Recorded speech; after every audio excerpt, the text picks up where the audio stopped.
Okay, Audrey, I'm going to start letting folks in. Okay.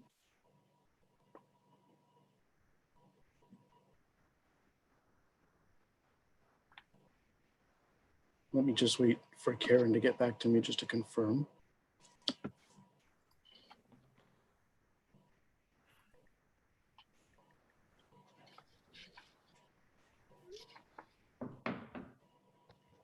Okay, Audrey, go ahead. Thank you. Good evening. I'd like to call this meeting to order at, what time is it? 7:07 p.m. Welcome to the Monday, July 13th, 2020 City of Burlingame Planning Commission meeting. For all in attendance today, please note that this meeting is being streamed live on YouTube and will be uploaded to the city's website after the meeting. As a courtesy during the proceedings, we ask that you place yourselves on mute as sound transfers easily and can be disruptive. Please note that there are several ways to submit comments during the meeting. You may send your comments by email to publiccomments@burlingame.org. Staff will be monitoring emails submitted during the meeting, which will be read at the appropriate time. The length of the emailed comment should be commensurate with the 3 minutes customarily allowed for verbal comments. You may also submit your comment using chat in Zoom by clicking on the chat button located at the bottom of your screen. Staff will then read the comments at the appropriate time. Lastly, you may raise your hand in Zoom by clicking on the participant button also located at the bottom of your screen, then click raise your hand.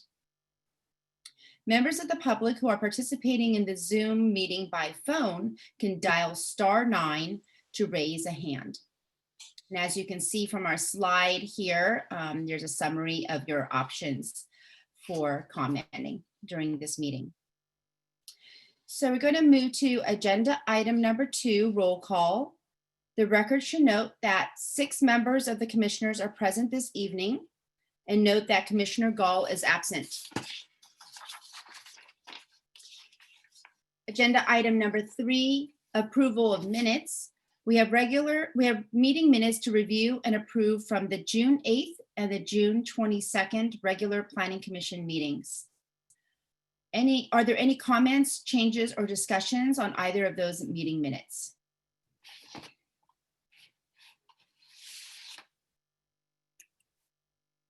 I see none.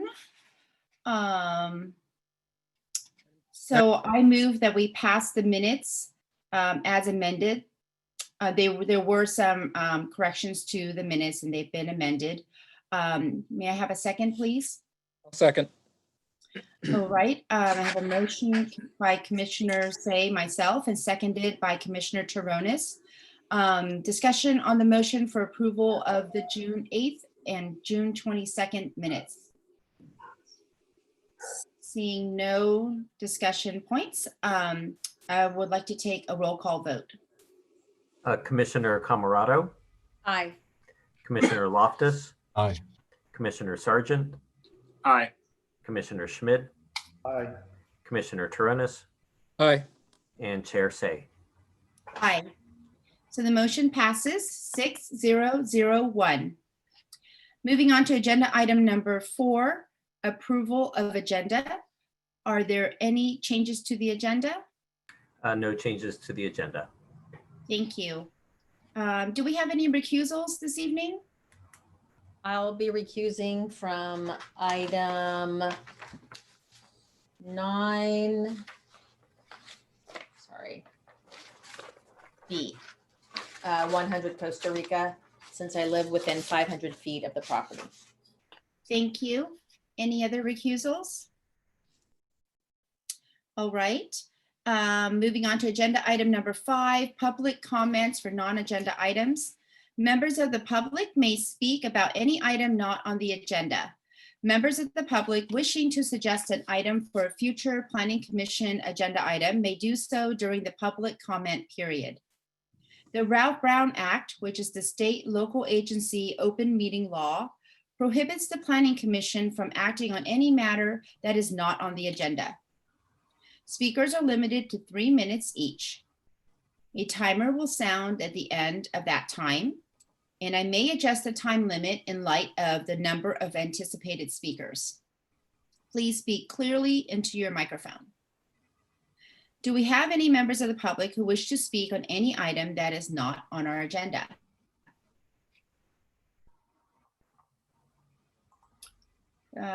Seeing none, we will. And just checking, I do not have anything in the email inbox for public comment at burlingame.org.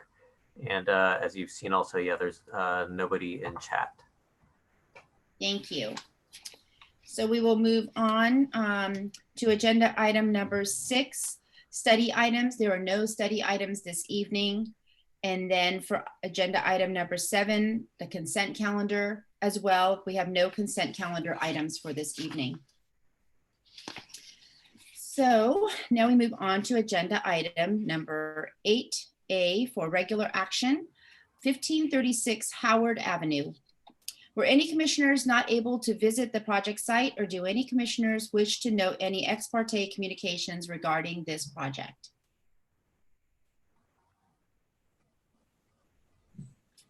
Seeing none, let the record note that all commissioners present have visited the project site. May we have a staff report, please? Yes, the applicant proposes to replace the existing one-story single-family dwelling and detached garage at 1536 Howard Avenue with a new 2-story single-family dwelling and detached garage. An accessory dwelling unit, or ADU, is also proposed, but that is not subject to Planning Commission review. The Planning Commission reviewed this application as a design review study item on April 27th and referred the application to a design review consultant. The applicant coordinated with the design review consultant, and the consultant's analysis is included in the staff report. The architect has submitted a response letter and revised plans, and a list of changes to the project have also been included in the staff report. In conclusion, the application is for design review for a 2-story single-family dwelling and detached garage. And with that, I am available for questions of staff. Thank you. Do we have any questions for staff? We don't see any. So I will now open the public hearing. Would the applicant please step forward and state your name and anything else you'd like to add about your project? Hello, my name is Barry Brown. I'm a landscape architect working with the building designer Jack Chu and Mike Lynn, the owner and builder. And I'll give a brief overview of where we stand on the project. As you know, the project is in Burlingame Park District, comprised of single-family residences of varying style. Our proposed project shares many features in common with the other homes in this neighborhood. The details and finishes are in a modern farmhouse style, and the massing fits with the various traditional styles present in the neighborhood. At our last meeting, the commissioners had several comments on many of the details proposed on the building design concerning drafting inconsistencies, window patterns and details, porch height, siding and window details, railing detail, second-story balcony design, and the proposed articulation of the left side elevation. Since then, the designers and the owner have been working with the design review consultant, Jean Davis, and have resolved these details with her. Tonight, we present the revised project, which I believe addresses the commissioner's concerns. We are proud of this residence and believe it will be an excellent addition to the neighborhood. In addition to Mike and Jack, we worked with the neighbors in the neighborhood to address noise and privacy concerns with them. If Jack has anything else to add, please do so. Otherwise, we turn the meeting over back to staff and the commissioners for their review and input. Thank you. Do we have any questions for the applicant? No. Oh, and Jack, would you like to speak? Actually, no, I don't have any question. Yes. Thank you. Sorry that I jumped ahead of you. No worry. Do we have any questions for the applicant?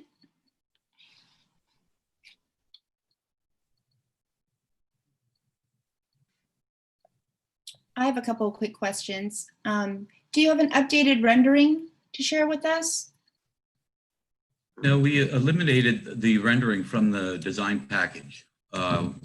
We felt that was just an initial design to get the project started, and the detailed design and elevation of Jack's drawings, I think tells the story pretty well at this time. Okay. And then just one consideration, again, I think I brought it up at the last meeting, is at the kitchen, there seems to be an extensive amount of upper cabinetry, as well as a large size pantry, and was wondering if there was any consideration for additional windows along the right elevation, where that portion of that side elevation is fairly blank.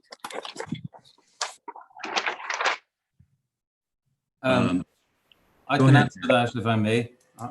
This is Michael Glenn. I'm the owner. We did take that into consideration, but the desire to have the storage kind of won out on the day with regards to that. That's about it, really, I think. Okay, thank you. Commissioner Sargent, did you have a question? Oh, Commissioner Camerado? Hi there. So I did have one question. My one question was also regarding those windows, but also the chimney. Can you tell me why it's not kind of going all the way up? Is it because it's going to hit that second floor ridge? It just seems a little odd that it appears kind of shortened. And I asked my fellow architects on the commission to kind of chime in on that, but I just, the fireplace kind of just stood out to me. The chimney height and the fireplace on the living room in the main house. Yes. Okay. I think I'll leave that one to Jack, the architect. You feel that it's a little bit too short and out of scale with the house? I do. I was thinking about that as I was reviewing these again. Mm-hmm. But I'd love to hear your reasoning for it. The chimney is fake because we are using the gas fireplace was the is a direct vent fireplace. This chimney is just a fake. Okay, so Jack, have you possibly just looked at a rendition of maybe not having a chimney there? Or do you think, and that's really, it's not a break it for me, but it's just looks a little out of scale. So I was just wondering if there was some other option that you might have there.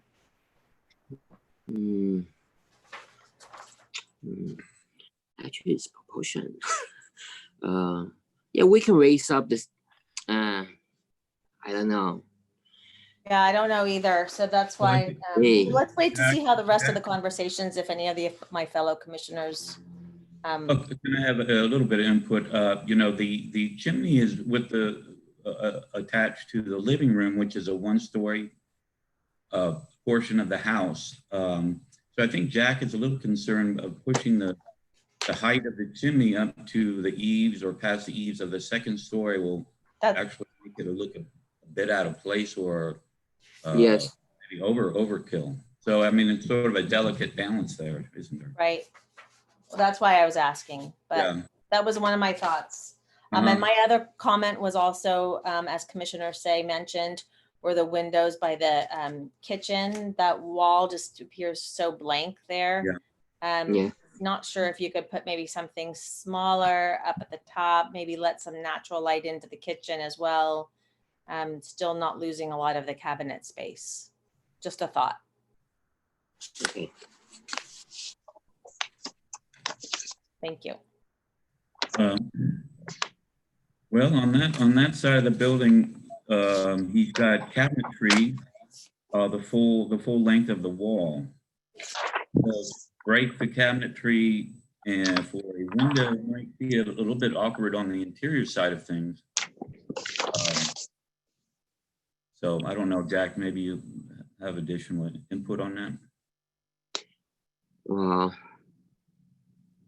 We can always add window in between the countertop and the upper cabinetry. Uh-huh.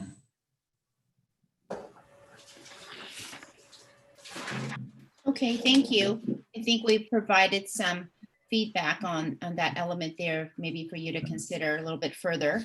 Are there any other comments for the applicant or questions? No, I don't have any. Okay, all right. Do we have any members of the public who would like to speak to this item? And do we have any questions via email or chat? We do not have anyone through email. And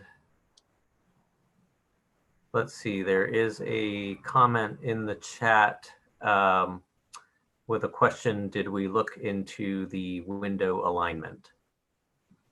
That's the public comment in the chat.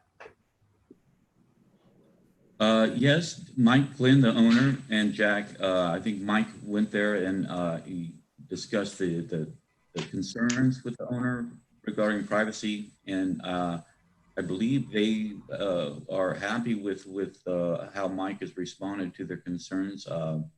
Maybe Mike can add anything. Sure, Barry.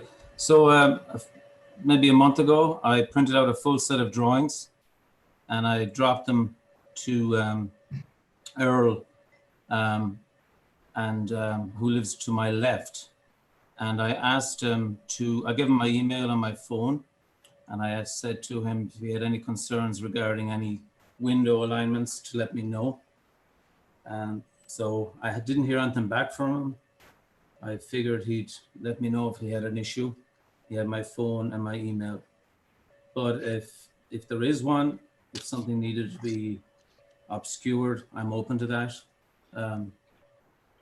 So that's about it. That's where it's at. But I did reach out.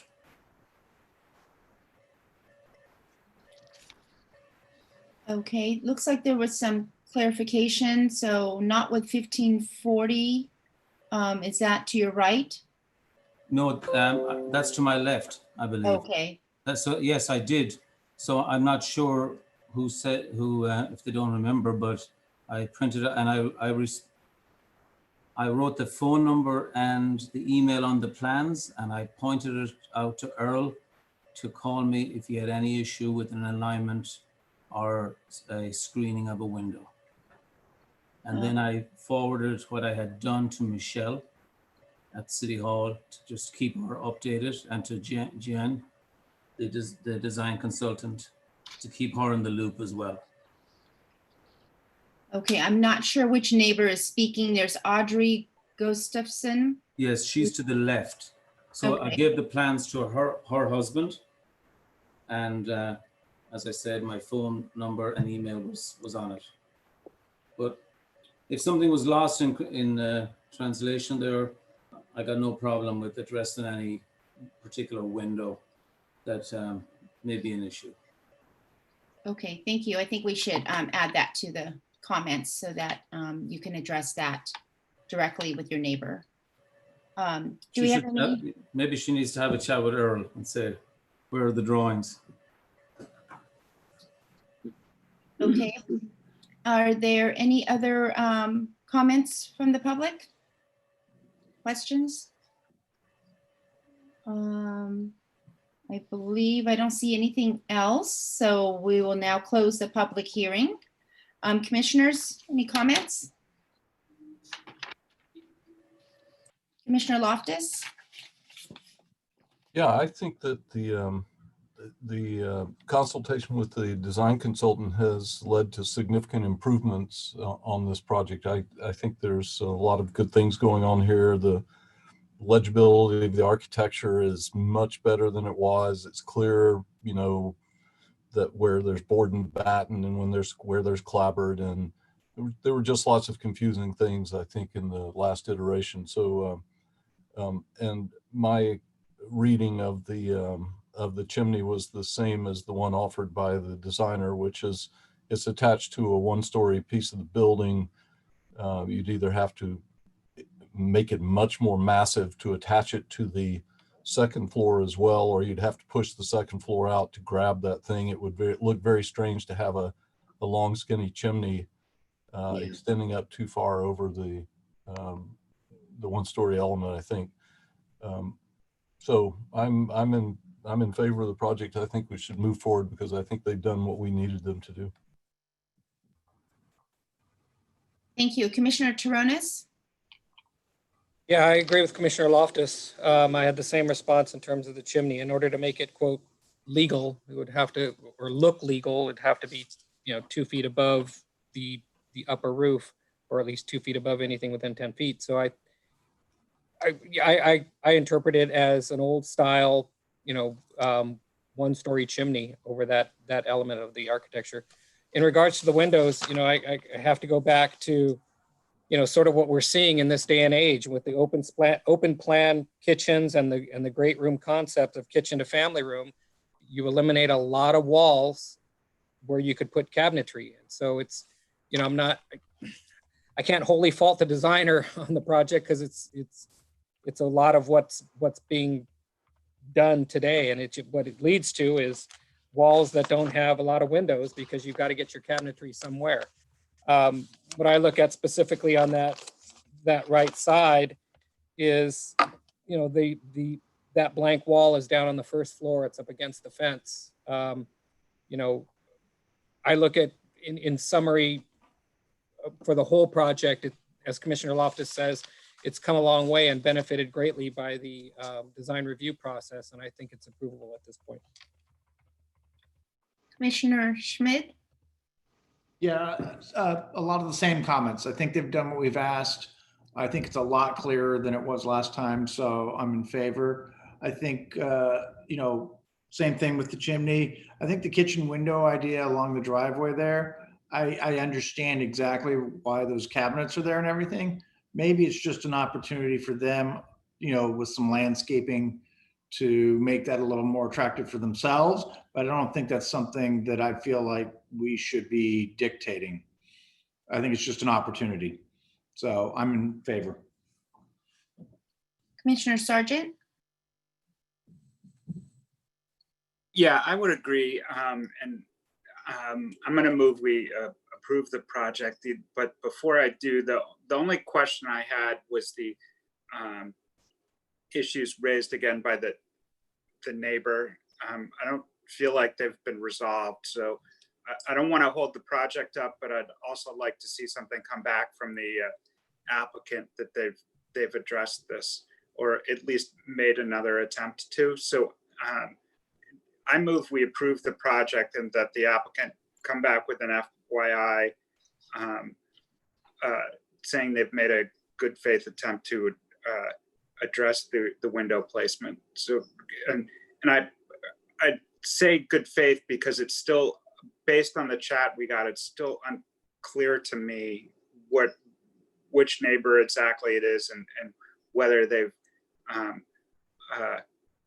gotten the information they've requested or not. So I make the motion to approve. I'll second that. All right, we have a motion by Commissioner Sargent, seconded by Commissioner Loftus. Is there any discussion on the motion? Oh, Commissioner Camarado has her hand up. So I just want to say I like all the changes that they made, and I thank my fellow commissioners to explain the chimney to me. I appreciate that.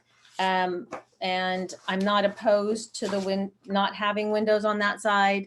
Just thought it would be nice, but I agree with, I think Commissioner Loftus it was, or Commissioner Schmid to put some landscaping on that wall might be nice.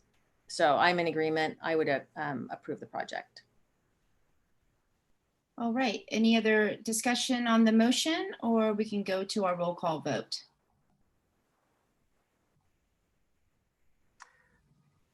Can we have a vote, please? Commissioner Camarado, Aye. Commissioner Loftus, Aye. Commissioner Sargent, Aye. Commissioner Schmid, Aye. Commissioner Torrones, Aye. Chair Say. Aye. The motion passes 6-0-0-1. An action by the Planning Commission is appealable to the City Council within 10 days of the Planning Commission's action. If the Planning Commission's action has not been appealed or called up for review by the City Council by 5 p.m. on the 10th day, the action becomes final. In order to be effective, appeals must be in writing and must be accompanied by an appeal fee of $1,075, which includes noticing costs. Congratulations. All right, we'd like to move on to agenda item 8B, 128 Lorton Avenue.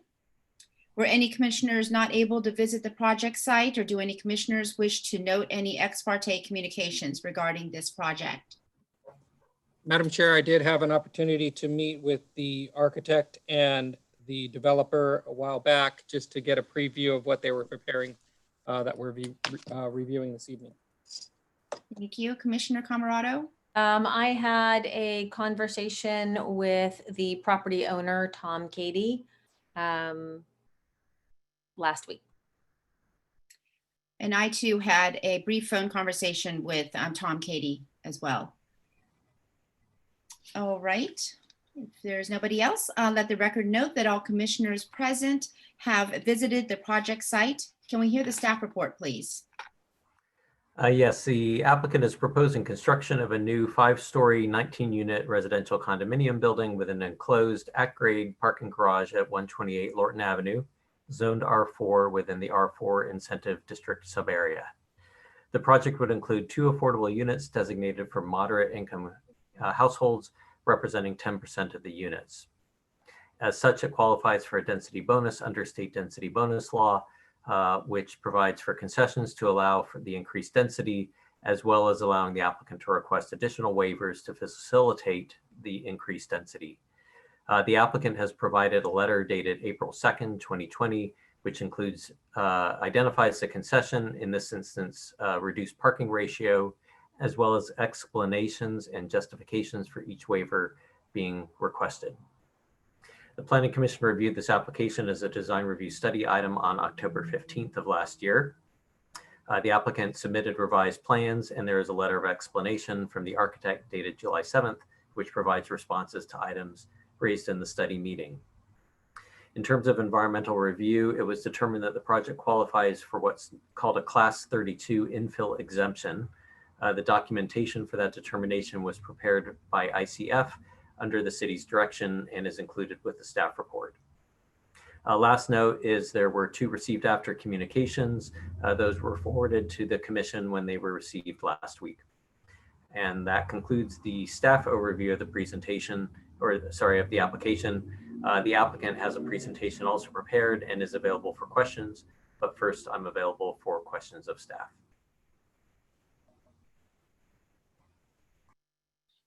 Thank you. Are there any questions for staff? Commissioner Camerado, your hand is up, but it may be for the previous agenda item. Okay. Seeing that there are no questions for staff, I'm going to open the public hearing. Would the applicant please come forward, state your name, and add anything that you would like about your project? Hello. Madam Chair. Hello, we can hear you. Okay. Oh, Madam Chair and Commissioners, thank you for considering this project. My name is Stephanie Massini Gildred. I am the owner of 128 Lorton. It is also my primary residence. I live in the back cottage, and this property has been in my family for 2 generations since 1963. And when I love Burlingame, I spent my formative years on Hale Drive, went to Lincoln Elementary School. And when this parking garage, when the city of Burlingame partnered with the Pacific companies to do a 5-story parking structure, I thought this is a great time for me to redevelop my property. And I chose the Pacific companies. They're an extraordinary company with Caleb Group at the helm, and Chris Grant has been wonderful to work with. And I am just very excited about this project. I believe it'll really enhance the neighborhood and provide housing. And I just hope you all feel the same way. Thank you for your consideration. Are we on video? We can hear you. Oh, I think the host stopped the video. oh, I tried to hit start video. oh, there we go. Ah, there you are. Thank you. Was there a mention of a presentation that was going to be shared? Well, our team is there, Chris, Grant, and Peter, the architect, part of the architectural team. Chris, are you? Hi, Chris Grant here. Oh, there we go. Companies. I'm helping as the development arm for this project, and I'm not sure if Pete with WHA Architecture was able to join. Is he on the call?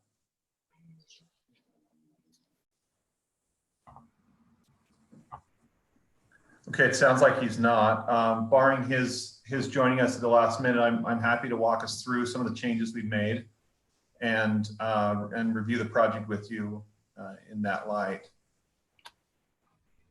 So the first couple of slides give us context of the location of the project, and they of course were taken before the parking garage was put together.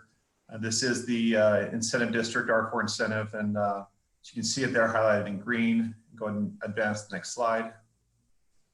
And there's a different orientation as well. And go ahead and advance to the next slide. So short context summary, there's 19 condo units, 4-story residential over a podium parking structure. And it's been really nice to have the advancement in technology to get that podium structure because or for the parking system, it is a stacker parking, and we feel like it's a good solution here to be able to get the parking counts higher on this. So we've got the 11 single bedroom, 7 in the 2-bedroom, and then the 1 3-bedroom, which is for Tom and Stephanie at the top floor of the unit. So next slide. So this was the iteration that we brought forward at the previous commission, and had some encouragement and some feedback from different commissioners at that meeting and subsequent as well. And so we feel like we have a really good solution moving forward. If you advance the next slide, the massing on the ground floor was lightened up. It's a little more elegant, a little more refined, somewhat subdued. There is the main entrance on the ground floor. There were grates added at the parking garage entrance. And the balcony on the first floor of the residential, which is the second floor of the building, is a nice addition, as well as the one on the second floor of the residential right above it. The architecture on the staircase was revised as well. And as you can see, there's quite a bit of adjustments to the overall facade of the building. It's cleaned up. There's cleaner lines. It's more simplicity, and I think it's a good solution at the end of the day. So next slide. So this puts it in context, looking straight on from Lorton, and you'll note that there is the 2 balconies at the front, but then it's open air above them, and then at the very top level, the balcony at the top floor is inset into the volume of the building. Next slide. This was the facade we really struggled to revise. The right and left columns had this massing and fire code, and a pretty good challenge to break that up. We felt like this was really a win where we were able to study and revise the materials, and then also the colors so that they weren't so heavy compared to previous iterations. You'll note that on the ground floor, or the main floor of the residential, which is, in essence, residential 1, there's a balcony on the left and right units, whereas there's remaining of that facade is set back in, and so there is not continued balconies up from there. But we feel like the architecture is much cleaner. There's more almost calmness to this design, whereas the last one was kind of all over the place and quite a bit of detail that captured your attention. Next slide. Hi, this is Pete Gabers. Can you all hear me? I was muted apparently. I'm sorry. Hi, Pete. Yes, Thanks for joining. Yeah, sure. Sorry, it was a technical snafu on my fault. Okay. So Pete, for introduction, he's the architect on the team and has helped with the revisions that you're seeing now. Pete, we've gone through the front facade, the garage side, and now we're just looking at the back facade. Okay. So we felt like the revisions in both the massing and the architectural details on this were really tough to change the shape of the building, but in using colors and shapes and forms, we were able to introduce the variety and interest in the building without introducing complexity and in that excessive busyness. We do have the ventilation at the bottom of the parking garage, and there is the pedestrian access in and out of the parking garage on that ground floor as well. Next slide. This is, I think, one of our best successes on our exterior elevations. Given that there is no balcony on this wall, that it was going to be tough to really break that up. There's no stairwell as well, so it really defines itself as one solid canvas, and connecting the units inside with the windows on the outside is turned into this really great division of the building aesthetically or architecturally, visually, but not physically. So it does read as somewhat two independent elements of the same facade genre or personality, whereas yeah, they're a single building, and we feel like provides good variety there. And go ahead and advance to the next slide. Here's a landscape design that we looked at. The rear of the property is a common area, and then pedestrian access along the lower portion of the project, as you see. And then we included the ground floor and adjacent floor plans for consideration as well in the presentation. I don't know that we need to belabor the presentation with that detail, but happy to address them as necessary and questions arise by the commissioner. So the following subsequent slides include those as well for reference or consideration. And so I believe that that covers. Pete, did you have anything you wanted to add in regards to the architectural styling and detailing that we implemented? We just tried to contemporize a little bit.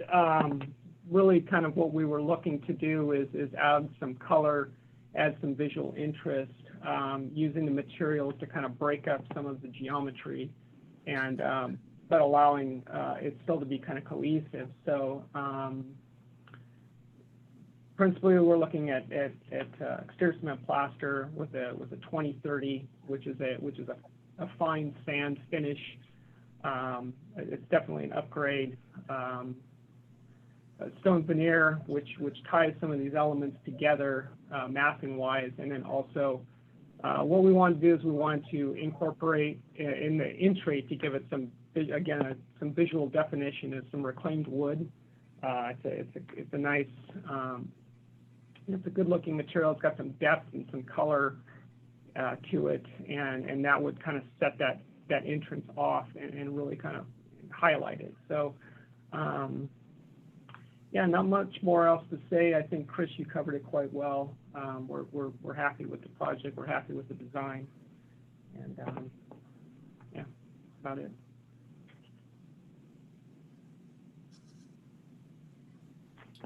All right, thank you. Are there any questions for the applicant?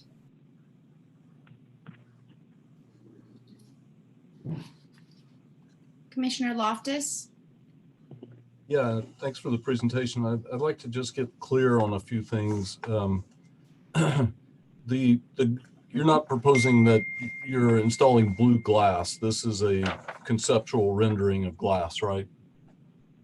Correct. Okay. The brown colors, there are several brown colors. I suspect they're not all the same thing. The front entry has some reclaimed wood.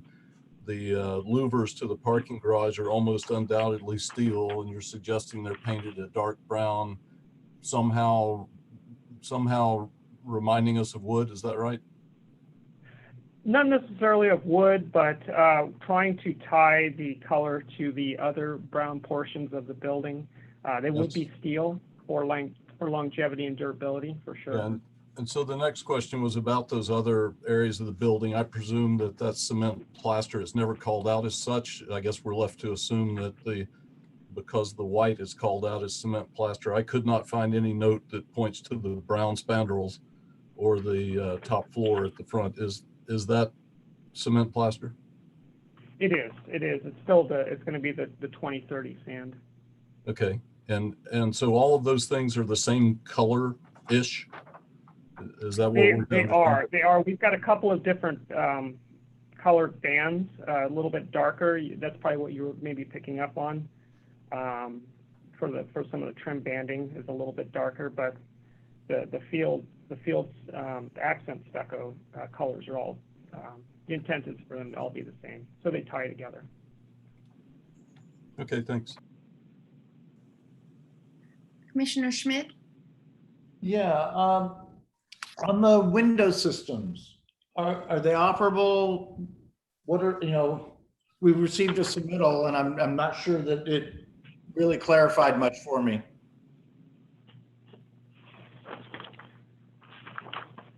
They are planning to be operable, not all of them. I haven't quite designated which ones are operable, which ones are not. We're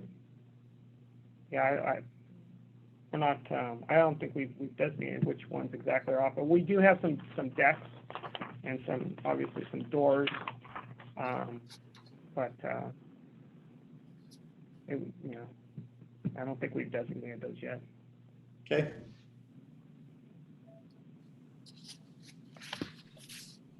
Commissioner Camarado?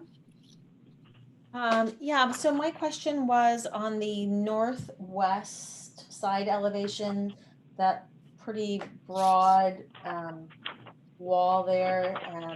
In your prior rendition, you kind of had some greenery there. Are you planning on doing anything with that blank lower horizontal wall there? Currently, what we're showing is what we're proposing. Looking at the previous iterations, there were kind of like a green wall. We're challenged on that side because of our adjacency to the neighboring property and the property line. So, if we do add something, it would have to be probably rather thin. Pretty narrow, just again because of our adjacency to that property line. So currently we don't have anything shown. Okay, thank you. I have a few questions. So on the same elevation, if you were on the balcony at the second floor, are you looking at the inside face of this gray screening wall? Or it's a low wall, so it essentially acts as a guardrail, if that makes sense. So you'd walk out onto that balcony area, and it would be probably about 42 inches above that floor there, and it's again to prevent people from falling off, but it's not full height. And it carries all the way across that second floor, across those other two sets of windows in the center part of its elevation? That's right. Okay. How would you envision one would utilize the open space at the rear of the property? So that would be accessed through the back stair. So a resident would enter the stairs to the rear, stair 2, we're labeling it, and then they would. We have a door leading directly from that stairway to the open space there, and so that open space, we're utilizing it. We're utilizing it for a couple of things. We're utilizing it for open space for the residents, exterior open space. We're also using it for drainage and filtering on-site runoff. And we have permanent pavers that are called out there by the landscape architect. And then we have an informal seating area, and we also have some bicycle racks. So the bicycle racks, I know, were a concern of the commission in previous meetings.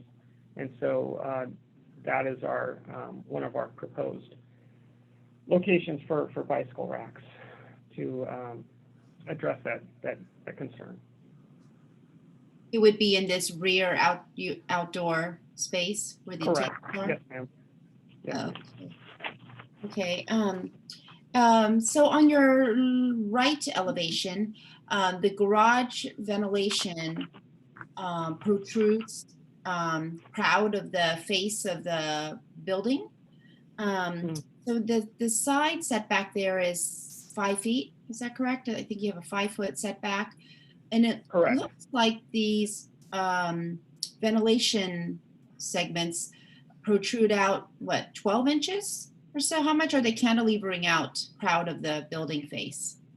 We're really envisioning this as trim, and it would probably stick out probably 4 to 6 inches. I think the renderings make it look a little bit more dramatic than they really are. We wanted to do something rather than just holes and louvers.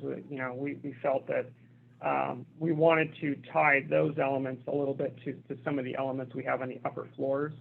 And so again, those shadows that are showing, we don't have a lot of room. We don't want to get too far down because as you mentioned, you know, we have 5 feet. So I'm looking at really realistically probably 4 to 6 inches just to give it a little bit of shadow and a little bit of interest. Okay. Yeah, in plan, it looks like it protrudes. Yeah, it looks like about 12 inches or so as well. And I'm wondering if there's even any necessity for it to protrude since that side alley, if you will, is fairly narrow as it is. Yeah. And then the tree that's the existing tree that's in front, basically right in front of the paseo.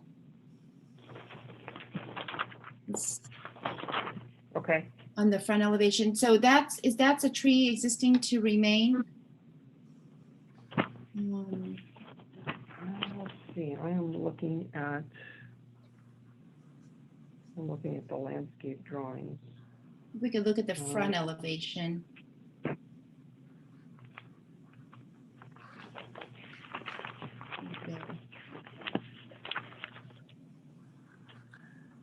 Do you see that? Talking about in the paseo area?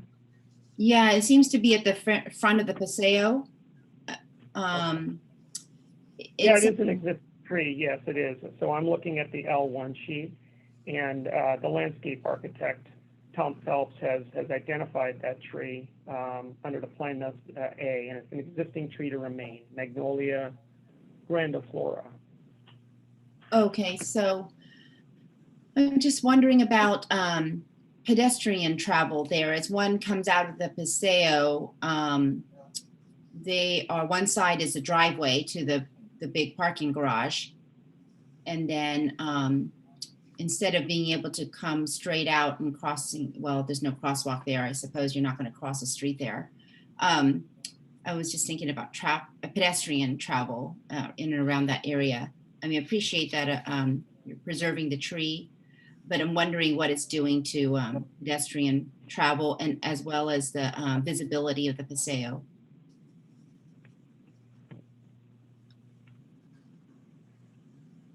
Yeah, again, we're just trying to preserve, I think, as many things as possible. Chris, is there any reason why we want to particularly save that tree? Does it have any significance to the surrounding area by chance? Actually, I'll chime in. I got a message from the project planner letting me know that the city arborist is requiring that the existing street tree be replaced with 2 new street trees. So this particular issue may go a different direction just because of the replacement of that tree with 2 new ones. Okay, that could be helpful here with my issue about visibility of the paseo and traffic pedestrian path. I'm sorry, a couple more little questions. So you previously had signage located on the front of the building I believe on the face of the overhang at the entry. I don't see signage locations now on your current proposed front elevation. Would it be in a similar location or somewhere else? Maybe Chris, can you I think we talked about that. I don't remember exactly where we landed. We showed it originally, and I think we removed it. I believe, if I remember correctly, we were asked to remove it, but I could be getting deal merge on this one. We'd either put it at the front of at the base of the stair column on the building there, or over the front entry on one of the members there, or perhaps at the mid-level by the building facade between the first and second levels of the porches. Oh, okay. So, but certainly something to be studied. I would agree. Okay. Looking at that elevation, or this rendering actually, have you thought about rideshare pickup, where that may take place at this building? There's a row of hedges on your landscape plan that's right along the street, right along the sidewalk, which would prevent someone from being able to come out and hop into a car. But just wondering if you've thought about how that might occur. Yeah, one of the things we looked at when we did the revisions on the front, and if you could go to the landscape plan, I think that's the best place to point it out, is the front entry to the building has somewhat of an alcove or an open space through there. So the idea would be that you would be in your building, and as the apps show, you know, it's literally showing the location of the vehicle, and as it approaches, then you would walk out and enter the vehicle at the curb. So more than likely not, you're inside the building or at that front entry area, rather than entering the vehicle at the landscape portion. You would be entering it at the drive apron. I did, okay. Okay, thank you. Commissioner Toronis? Thank you. Most of my questions have already been answered. I've just got one remaining. If we could go back to the northwest elevation, I just want to be a little bit more clear on my understanding.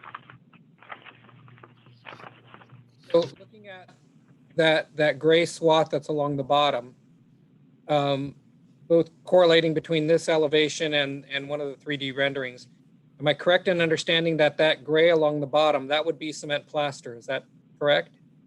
That's correct.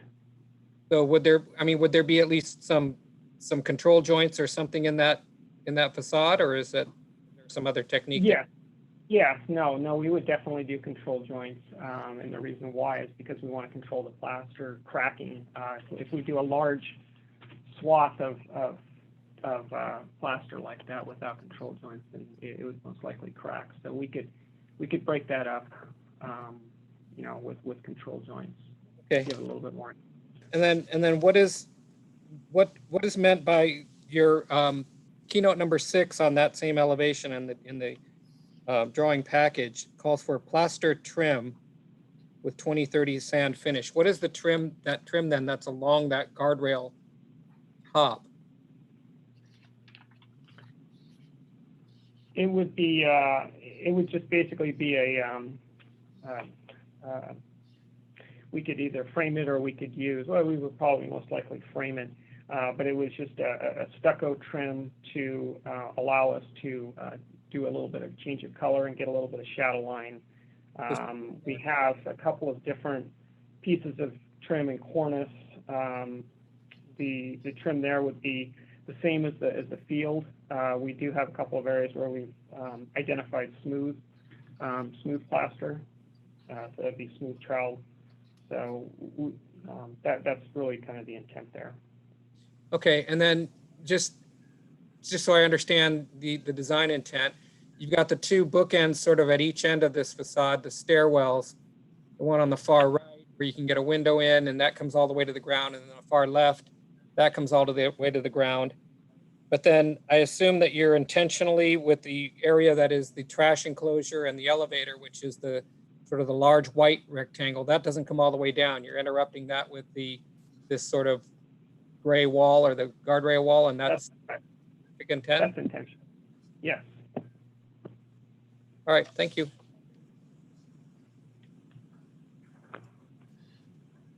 Okay, are there any other questions from commissioners?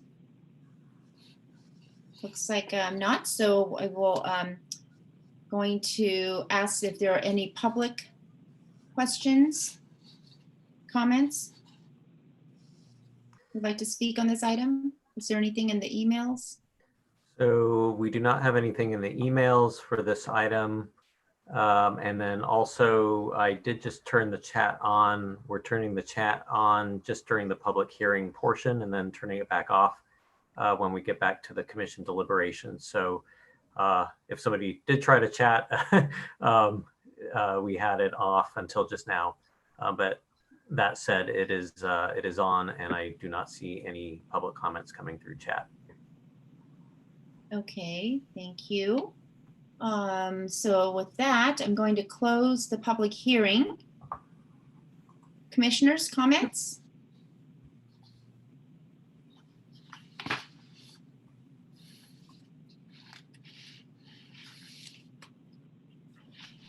Commissioner Taronis? Yeah, I will say that I agree with the developer that the project has come a long way. I think the architecture is greatly improved from what we saw previously. It's a much more, I guess I would call it more sophisticated design. It's got as you said, a certain calm to it. I think in regards to what we're being asked to consider, being that this is the R4 incentive district, you know, we're being asked to consider the density bonuses as well as the waivers, development standard waivers. And while all the while there's a lot that's being asked, I look at the site and the potential for development. And in terms of a location for something of this intensity and this density, I guess you'd say, there's not much better a place, I think. It's on one side, it's up against a large new parking structure that's under construction. On the back side, it's up against surface parking. On the other side, it's surrounded by apartment buildings, granted that are a little bit smaller in scale, but I could see this area evolving over time. And being that this is the incentive district, I think that this is a good location for a project like this. You know, without getting into fully applying some architecture and design to all of what's possible, I have to accept, or I'm personally accepting of the arguments made by the developer in terms of the application and the request for the waiver of the development standards. And so I can make those findings and allow for a project of this intensity to move forward. So I think it's a good project, and I could see it moving forward. Commissioner Camerado? So I like where the project has gone from the early stages. I am in agreement with Commissioner Taronis on all of the exceptions. My one concern still, and I understand the understanding of that horizontal wall, but I feel like it would just be it's a big concrete wall. I don't know if there's anything that the architects could kind of look at that side. Other than that, I like the project, and I think it is a good place to put this project since we do have a garage on that left side. So like to see some more density in this area close to transportation. Thank you. Commissioner Sargent?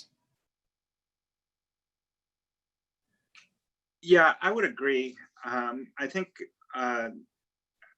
that I like the architecture of the project. I think this is a good location for it. It's, you know, as Commissioner Taronis said, it's got a parking garage on one side and a parking lot on a second side.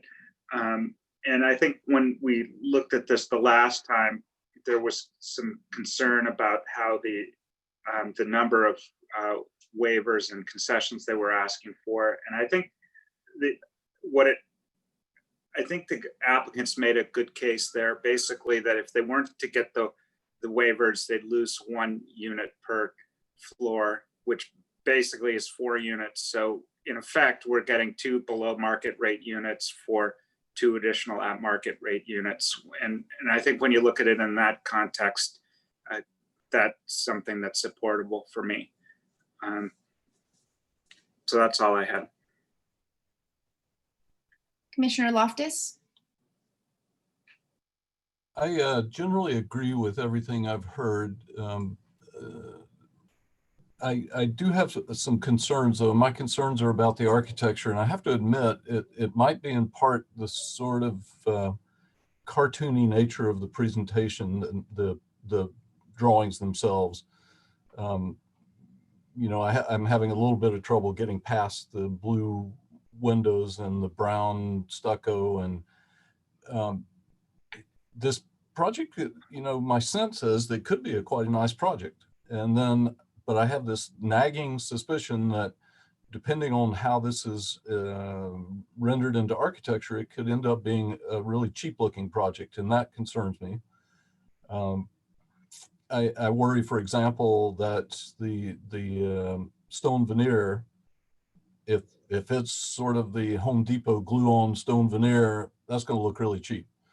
And so I worry a little bit about that, not being able to tell what exactly is going on there. And I worry about the tendency of colorized projects, let's call it the brown and the stucco of one color and the stucco of another color, can devolve into graphics from architecture. And to the degree that it becomes a graphic building, I think it'll look really cheap. Now, neither one of those things are necessarily going to happen, but you know, that's what's nagging at the back of my head. So a lot depends on, you know, how this thing goes from a cartoon to a building. You know, as I said, I support, we need the residential, you know, we need the housing. It's a great spot for a development like this.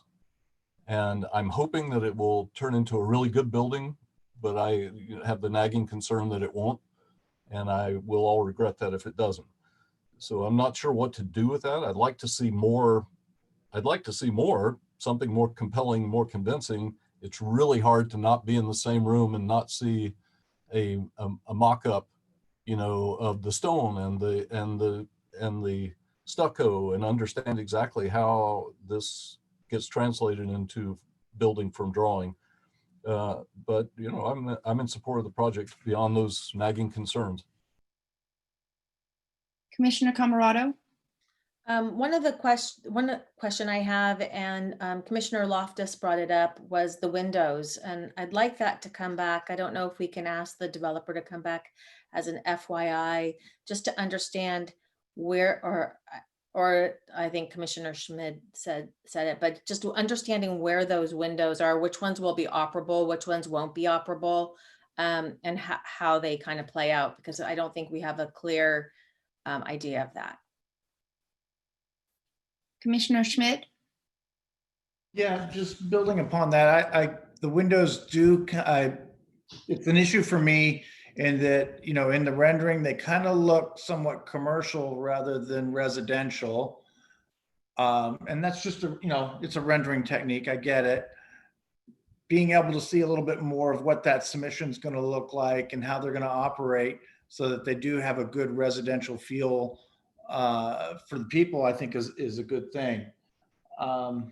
Couple areas that I'm struggling with are some of the larger wall expanses, you know, particularly the one on the left side facing the garage. I mean, I know it's facing a garage, but there's also a walkway there between the garage and this building, and people will be there. And so better understanding maybe how those control joints are going to work, because there's also the large white wall that's coming down to it that doesn't have any joint in it or any detail in it at this point. And so it's probably going to need control joints as well that are going to show up and have a pattern. So there's a bit more texture on this side that hasn't been maybe put in or incorporated to where some of the other sides have maybe been a little bit more developed. And I too, the materials, they're going to be a big deal on how the success of how these surfaces turn out. So I think that would be important to see a little bit more of. But otherwise, I think it's the right place. I think it's the right density. I think the heights work. My only maybe drawback on some of it is the open space that we are not going to have, in proportion to the number of units that are there. But this may be that spot to do that anyway. So, thank you. So I would also agree with my fellow commissioners on a number of the comments that were made. The architecture, the design improvements are appreciated, and I like how it's developed since our last meeting. And I do think the location is good, and I can agree with the concessions and the waivers that are being requested for this project. I do have a few concerns as well about the animated nature of the renderings, and being able to truly see how the finishes will come to play. And one of the downsides of meeting over Zoom, of course, is that we aren't able to pass a materials board across the dais to take a look at what those finishes may be. So if there was some way we could, whether it's an FYI or some other means that we can get an opportunity to view those finishes, that would be appreciated. I'm also saddened by the lack of outdoor space for the tenants, but do realize that the setting in the downtown area and some of the future developments that are coming soon would help to offset those shortfalls. And I would like to put a little bit more attention somehow at the Paseo, that massive gray wall, which once was green, I believe, seems like a nice opportunity somehow for a mural or some type of creative tile installation or material installation, something to give a little bit better passage for those pedestrians going through that area and to enjoy as they walk down that dark alley is what I imagine. So anyway, but nice job. And I can see moving forward with this project. And I see that Commissioner Taronis has a comment. Well, I'm kind of compelled by some of the comments from fellow commissioners, but I'm going to go ahead and craft a motion. And that would be a motion to approve based on the findings in the staff report, as well as the arguments that have been made by the applicant relative to the density bonus and concessions. But with an added condition that there be an FYI be submitted that includes a materials board.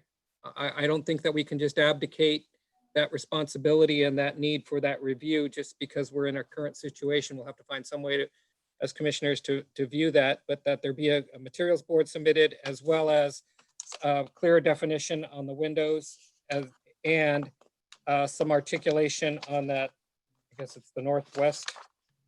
Yeah, the northwest elevation in terms of what actually is going to happen, particularly down at that pedestrian level. I would second that. All right, thank you. So we have a motion by Commissioner Taronis, seconded by Commissioner Camarado. Is there any discussion on the motion? Seeing none, may we have a roll call vote, please? Yes, Commissioner Camarado, Aye. Commissioner Loftus. Aye. Commissioner Sargent. Aye. Commissioner Schmid. Aye. Commissioner Taronis. Aye. And Chair Say.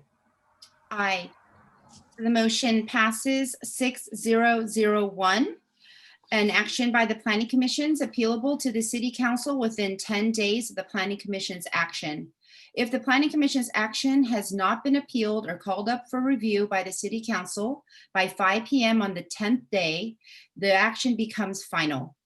In order to be effective, appeals must be in writing and must be accompanied by an appeal fee of $1,075, which includes noticing costs. Congratulations.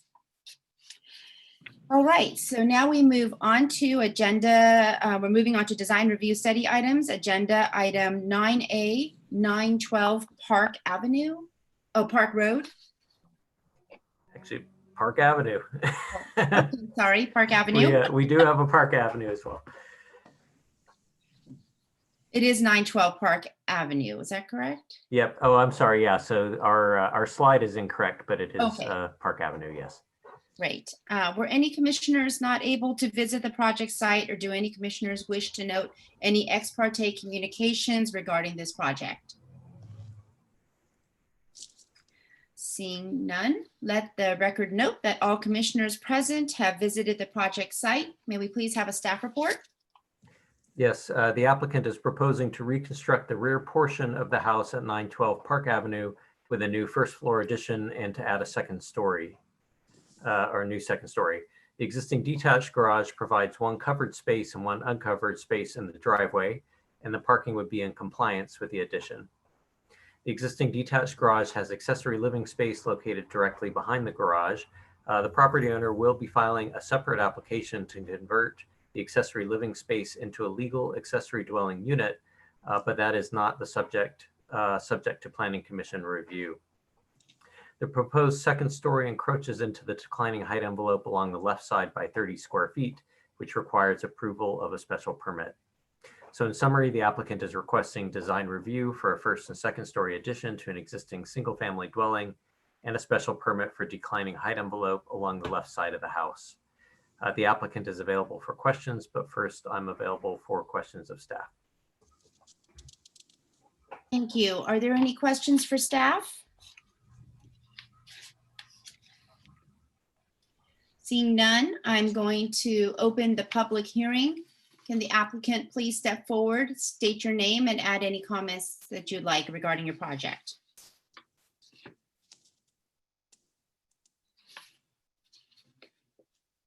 Is the applicant in attendance? This is Elaine Lee, the architect. Can you? Yes, we can hear you. Okay. Hi, good evening.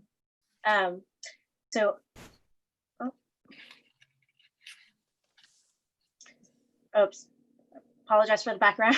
I didn't, that's a leftover from my son, but I'll leave it. This project, or this current house, is a 2-bedroom, 1-bath house. It's 1,090 square feet. When the homeowner engaged with me, he communicated that he runs a business out of his home, and so he needed more space for an office, and then he also wanted to add a master suite. The house has been partially remodeled. There is the kitchen and bathroom have been updated. So he was largely happy with how the house functions and its finishes and its condition. He just needed more room. And so we were in a situation where it's a house, the existing house has a very small footprint that he had no desire to materially change. And then there's a decent sized accessory structure with the detached garage and the accessory living space that was already existing. And so we were looking to how to create additional space without needing to really restructure the existing house, and then still maintain some graciousness and connection to exterior yard in the back. So with that, I'll answer any questions the commissioners may have for me. Thank you. Are there any questions for the applicant? Commissioner Taronis? Yeah. Elaine, could you expand a little bit more on the issue of not wanting to disrupt or affect any of the existing house that's there with the addition? given the symmetry of the existing house, I felt as though really the only way to design a really wholly integrated addition to the house that involved a second story would require that we center the addition over the existing house. And so we wanted to avoid the having to open up and tear up, large portions of the center of the house to provide the support for the new second story. The cellar also, there is a cellar in the house that would also limit and constrain or alternately increase the costs of having to support a second story over the existing house. And so I felt that the least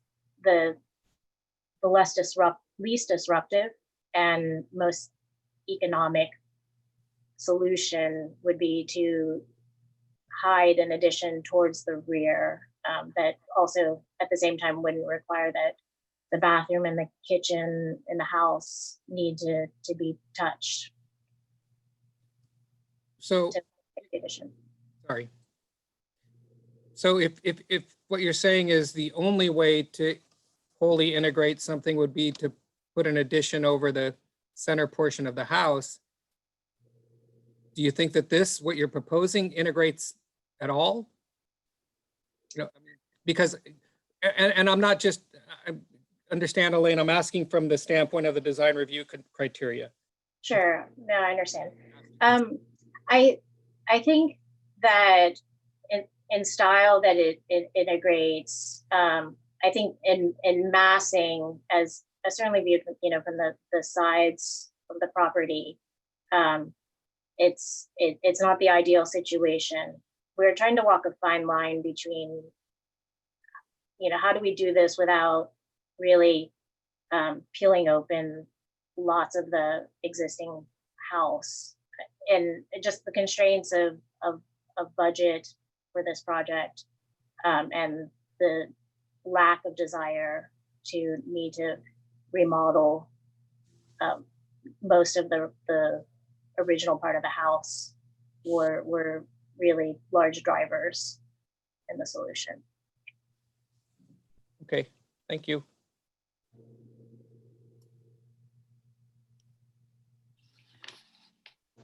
Any other questions? I have a question about the left, let me see, which elevation is this? The left side elevation. Seems like the windows are not as well aligned as on some of the other elevations, where there seems to be a little bit more deliberate planning for the locations of the fenestration. I don't know if there was any explanation for the little bit of an ad hoc kind of arrangement of the windows on that side. Primarily concerns for privacy. At the lower level, we've got a bathroom and an office that just faces the neighbor.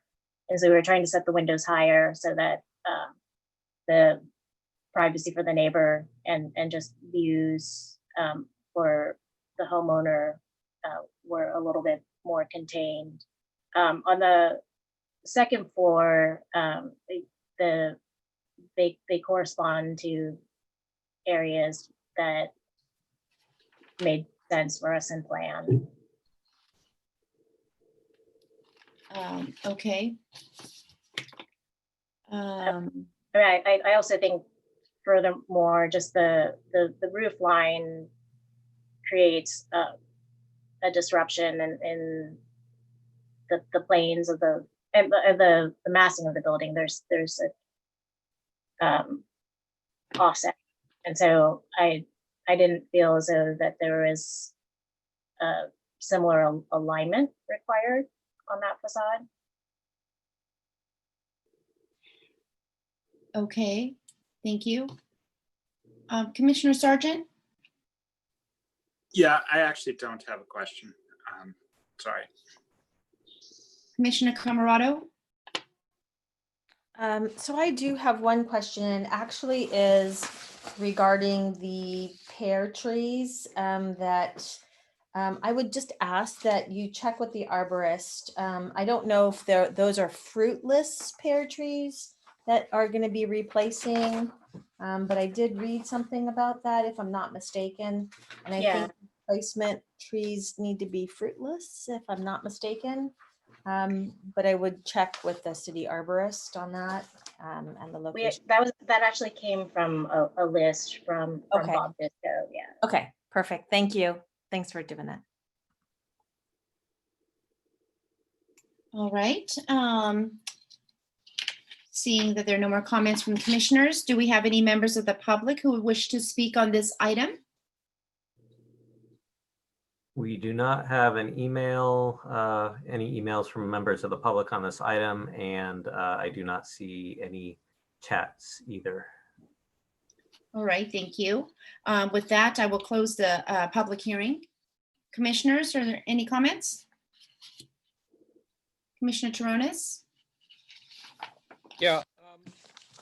Well, we're being asked to consider design review as well as a special permit for declining height. And, you know, I could be compelled to make a finding for a declining height envelope.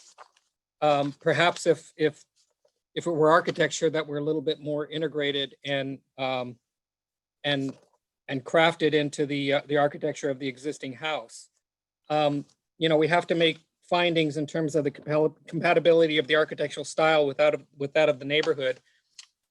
And in visiting the neighborhood, well, all the while, you know, there are houses that across the street that are 2-story and may not be as well crafted as they sort of fall to the back of their properties, but at least the second story and the integration of what's happening on upper floors is integrated for the most part with roofs that spring from first floor heights, as is encouraged in the design guidelines, although I highly suspect that those were done prior to the design guidelines. But point being is that their second floors are integrated into the structure of the house. With the design that we're being asked to consider, you know, to me, for lack of a better description, it looks like a 2-story house that is sort of rammed into the back of a 1-story house. And I understand, you know, that there were issues of cost and issues of budget, but you know, we have to make the findings for the design review from the design review criteria. And, you know, I can't make those findings for the compatibility of the architectural style, for the mass and bulk of the structure, and interface with adjacent properties. You know, because again, you know, so we're asked to consider whether or not, you know, a 2-story house ramming into the back of a 1-story house, you know, fits with the neighborhood and adheres to the design guidelines. And I just can't make those findings for what's being presented so far. Commissioner Loftus? I agree entirely with Commissioner Taronis. It feels like this is just another house built behind the original house. So nothing more to be said. Commissioner Camerado? Yes, I agree with Commissioner Taronis. You know, I thought that this could be possibly a good candidate for design review consultant. I feel that back half just doesn't really fit into the neighborhood very well. Commissioner Schmidt? Yes, same thing. You know, it makes some sense in plan when you look at how they've tried to organize it, and that has some workability to it. But again, it doesn't integrate with the existing house at all, and it just looks like it's something behind. And I agree that there could be done some more, probably in the roof lines or something like that, to integrate better so that it does look like one project instead of 2 or 3. Commissioner Sargent? Yeah, I would agree. And, you know, I understood the designer's assessment of the challenges to integrating it to the existing house. And but I'd also note that I think it's the back bedroom is being reconfigured there into a kitchen. So I think there is some opportunity, even with the existing plan, to integrate it better. And I'd move that and I think the design review consultant is a good idea. I think it would help streamline the the workflow of the project for the applicant, and I think more likely to result in a revised application that would be approvable when it came back. So I'd move that we refer this to a design review consultant. I'll second that. I'll second that motion if we're making that motion. Is there anybody else who would like to speak? Through the chair, I think you actually had a second in the form of Commissioner Loftus. So Oh, sorry, I didn't hear him. you'll just need to pick one of you for the official record. All right, I'll be generous and let Commissioner Loftus be the second. So we have a motion by Commissioner Sargent, I believe, seconded by Commissioner Loftus. Is there any discussion on the motion? May we have a roll call vote, please? Sorry, I'm muted. Aye. Commissioner Camarado, thank you. Aye. Commissioner Loftus. Aye. Commissioner Sargent. Aye. Commissioner Schmid. Aye. Commissioner Taronis. Aye. And Commissioner Say. Aye. The motion passes 6-0-0-1. This action is not appealable. Moving on to agenda item 9B, 100 Costa Rica Avenue. Were any commissioners not able to visit the project site, or do any commissioners wish to note any ex parte communications regarding this project? Just want to note that I'll be recusing from this project since I live 500 feet from the property. Thank you for that reminder, Commissioner Camarado. Madam Chair, Yes, Commissioner Taronis? visiting the project today, I was visited by neighbors from Barriolet, and just asking some questions about what was being requested, but unfortunately I did not get addresses for those neighbors. Thank you.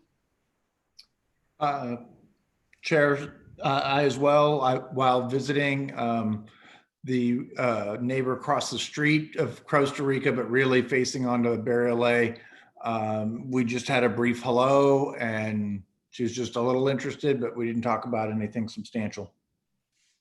Thank you, Commissioner Schmidt. Let the record note that all commissioners present have visited the project site. May we have a staff report, please?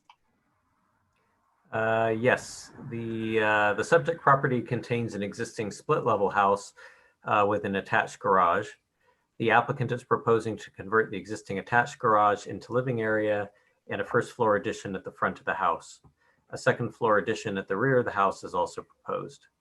The existing accessory structure on the site would be replaced with a new 455 square foot detached garage in the same location. The garage would also include a half bath as well as an enclosure for pool equipment. In summary, the applicant is requesting design review for a first and second story addition to an existing single family dwelling and new detached garage, conditional use permit for a half bath and a detached accessory structure, and conditional use permit for enclosing pool equipment within the detached accessory structure. The applicant is available for questions, and I do have a statement from the property owner for the public record, but first I'm available for questions of staff. Thank you. Are there any questions for staff? Madam Chair? Yes, Commissioner Taronis? Yeah, it's, I hate to be a stickler on this, Kevin, but we have another set of plans here that's an 11 by 17. It's not a half size set. And I know staff, can only take on so much of a burden, but if we can stress to applicants that these need to be half size, and I'm not just trying to be a stickler, but we have sets of plans that we don't require a lot of dimensions, which is fine for a design review submittal, but therefore I like to try and scale some things to try to get an understanding of the project.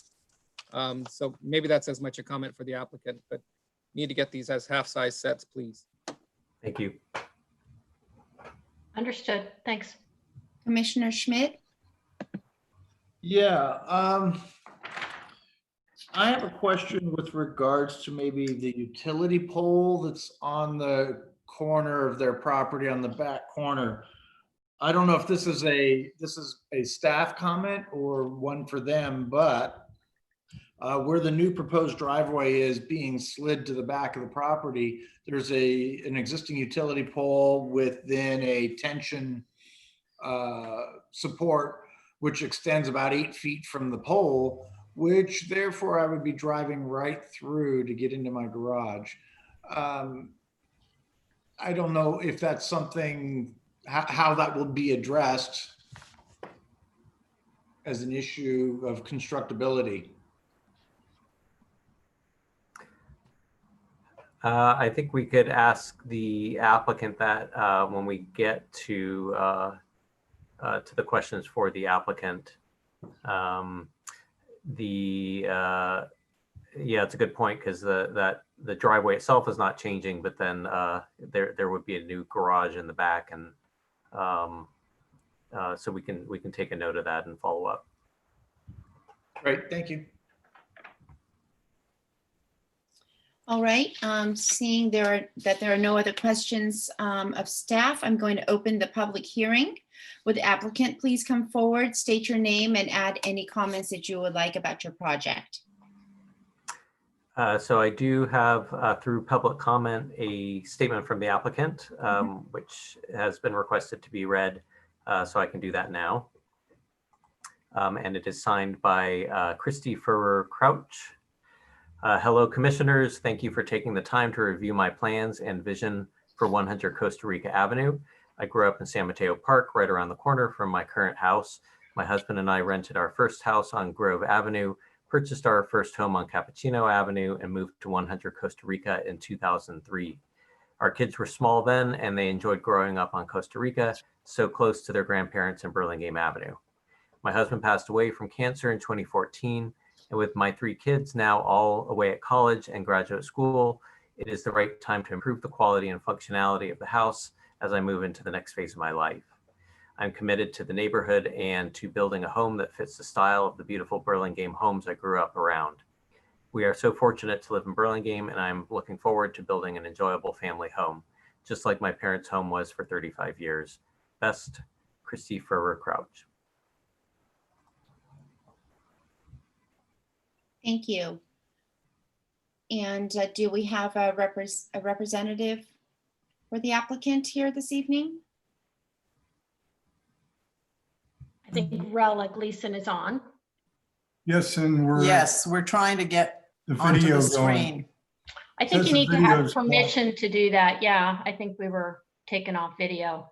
I think probably whoever's running the Zoom can do that. Okay. Can we please get a video for the Gleasons? There we go. There we go. And for me, if possible, Christy. Certainly, sorry. Christine. Thank you.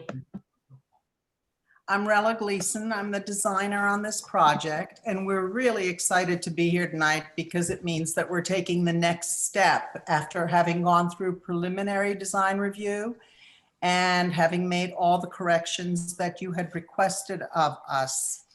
As we said, as Christy's letter said, she grew up in this neighborhood and loves the neighborhood and loves the houses in the neighborhood. And we wanted to maintain the charm of the buildings around us. We've maintained the split level configuration of the house rather than growing the house with a real second story everywhere. And that's why we ended up converting the existing garage into living space. In expanding the house, we've also moved the front door, which currently is on the side of the house. We've moved it to the legal front of the house and added a entrance hall there, which makes the facade to the street much more welcoming. In all, we've added 172 square feet to the main house. We're eliminating an existing accessory structure and building a single one-car garage And we have looked at the telephone, at the electrical pole that you spoke of, and there is a way to maneuver the driveway so that it doesn't have to impede on the pole. We're very much aware of that. So that has to do with the landscape design and how the driveway is going to bend in to hit that garage. We're leaving every one of the existing trees and all the mature landscaping. So much of what you're seeing on the drawing elevations is actually not even going to be visible from the street because there are trees there currently that are as large as the height of the house. And I'm happy to answer any questions if you want to put up the drawings. Thank you. Do we have any questions for the applicant? Commissioner Taronis? Yes, thank you. So my questions are, well, they're in regards to some of the drawing details. And let me just start by saying just one quick comment. I think this could be a handsome design and a nice project, but I'm just not sure because of some clarifications we need in the drawings. In looking at the west elevation that we're seeing here on this page, right? The items that are shown next to the windows, am I correct in assuming that those are shutters of some sort? Yes, yes. Okay, they're not called out on the drawing, so if we could get that noted. Yes, they're shutters. Okay. The other thing is on this elevation, towards the rear of the house, we're seeing what looks to be a dormer with your keynote number 7, double pane aluminum sash window. Yes. The dormer there, but that doesn't show up on the roof plan.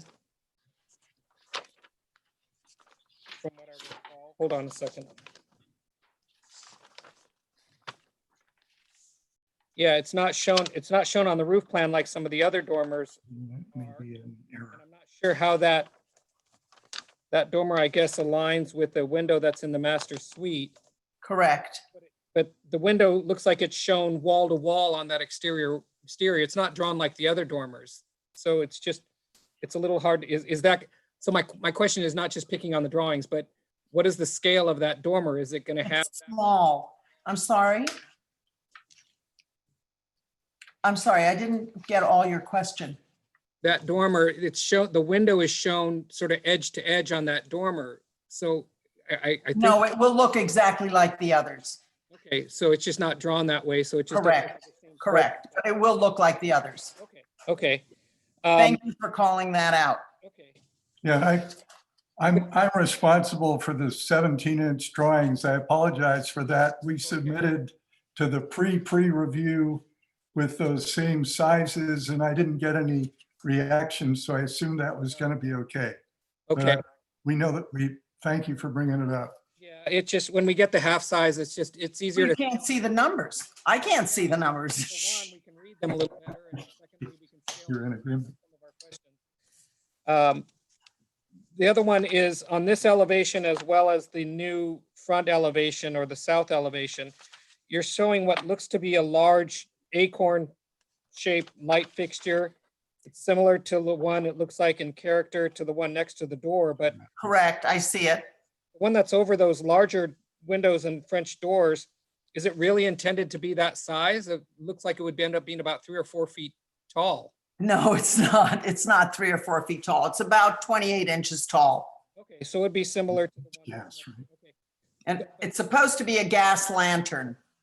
Okay, then my other concern then is if you're not familiar already, there's a requirement in terms of the exterior light fixtures that That they be below a certain height. well, that they be downcast and that they don't shine Right. light out on other properties, maximum wattage, et cetera. So, Well, does that apply to a gas lantern as well? well, I don't know. You'd have to talk to staff about that and identify exactly how that light's going to shine out, what the equivalent wattage would be. I know that very few light fixtures are incandescent, but I think the whatever is equivalent to a 40-watt lamp is the standard.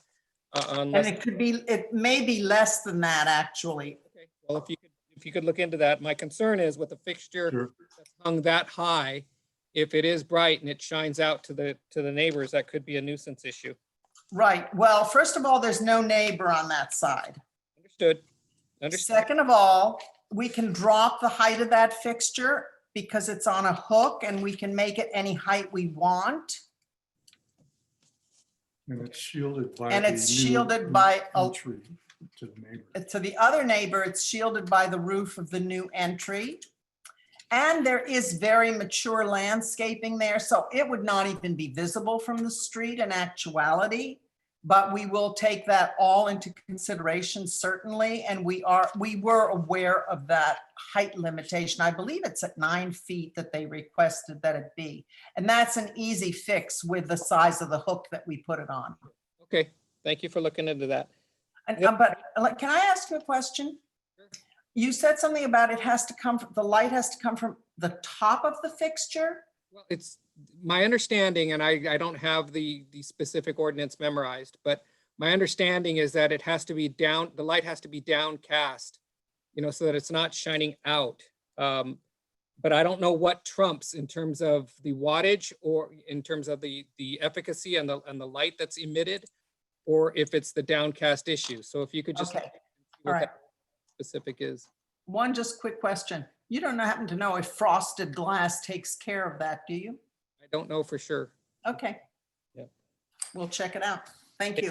Another question, if we could go to the north elevation.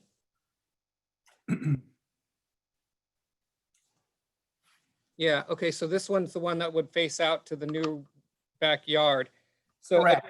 again, the dormer that's shown on the front of the house that Is missing here. is missing here, yeah, that's not shown. Correct. Okay. And then the next sheet, the east elevation, if we could go to that. Now, here, my concern is the dormers where they're shown here on this elevation, they don't appear to align with where the windows are occurring on the plan. So if you could check that. In other words, you have one that's in a window into the master bath and one Right. that's into the master bedroom area. Right. But these dormers don't seem to align with where they, in other words, I think that the one on the left, that dormer on the left is going to benefit by actually being a little bit further into the roof area if the plan is correct with where you want that window into the master bath. You mean a little more to the right? We're looking at the drawing. A little more to the right, correct. Mhm. I think, yes. Sorry. I used to know left from right, but that's,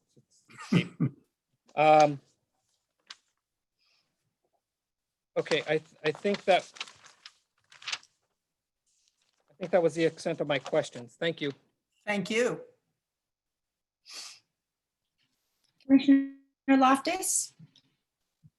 Yeah, thank you. My question's a pretty simple one. When you were presenting this, you said we've made all the changes that you asked us to make. And I have to admit, I've never seen this project before, and I see no evidence in the reports that this has come before us before. What did you mean by that? We were referring to, we had been through the pre-review process with staff. Oh, okay. All right. So That's what we're talking about. Sorry, did I say the wrong thing? no, I was worried that I should have recused myself. This is our first go around with Burlingame. So we wanted to start at the beginning. Okay. I just wanted to get clear on that. Thank you. That's What it is was. that? It's preliminary design review. Right.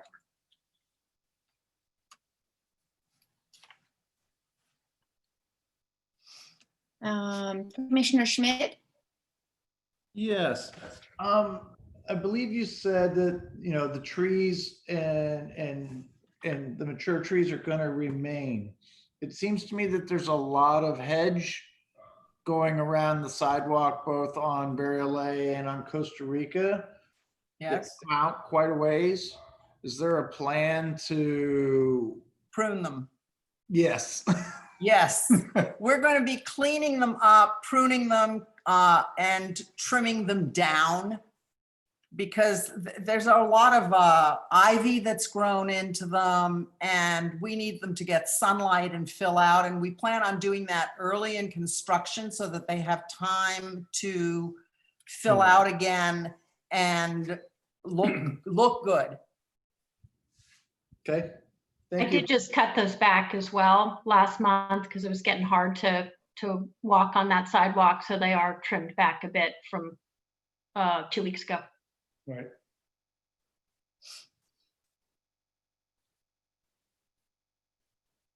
Right, thank you. Any other questions? I have one quick question. What is the, I had a hard time reading the plans. My vision's going, I'm using reading glasses, and I wasn't able to find the height of the building. You want the highest ridge? Well, the way it's measured from the average top of curve, is that the number you're looking for? Yes, oh, I see it now, but I can't read it. Okay, from the average, the top of the ridge from the finished floor is 25.3. The top of the ridge to the average top of curb is 28.6. Okay, thank you. Yeah, the lot slopes slightly from south to north and also from east to west. Got it, thank you. Any other questions for the applicant? Do we have any members of the public who would like to speak on this item?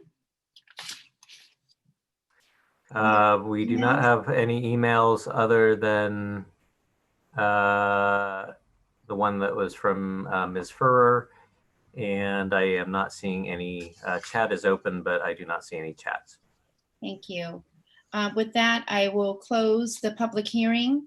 Commissioners, comments?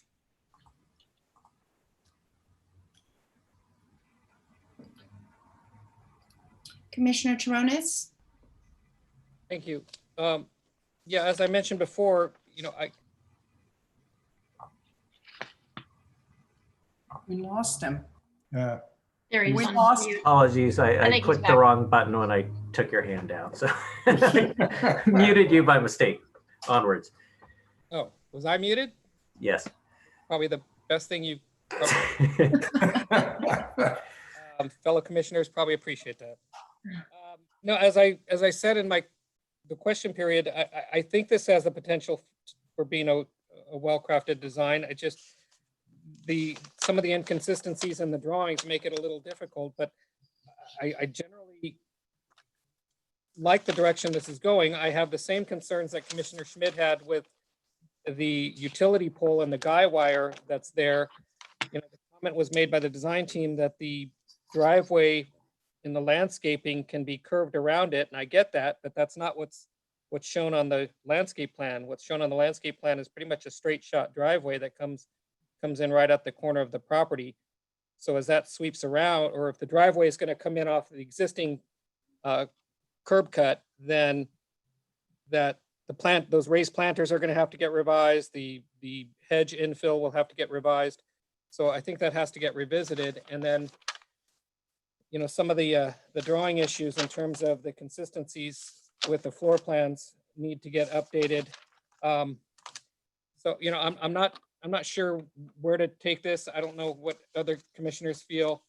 Maybe it's a candidate for design review consulting. In terms of what we're being asked, it's the design review as well as a conditional use permit for the bathroom in the new detached garage and the pool equipment in the accessory structure. I can make the findings for those two applications. They're relatively straightforward, and we've approved similar requests in the past. So sort of where I'm at.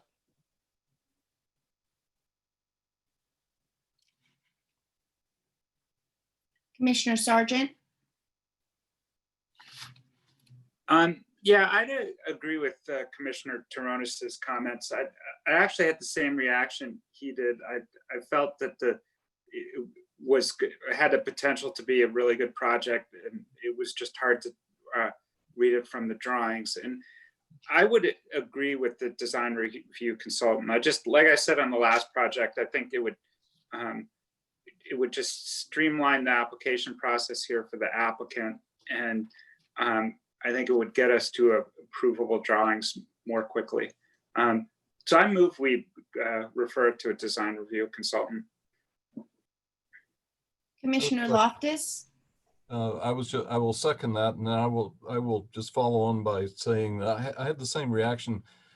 The plans, the drawings are very hard to read. I'm not convinced, for example, that there's not a lot of water flowing into the middle of the building somehow. The roof plan was very confusing. I can't make sense of it. It's a very odd design, and it might be nice, but it sort of looks like it wants to have a thatch roof. It's so unusual, right?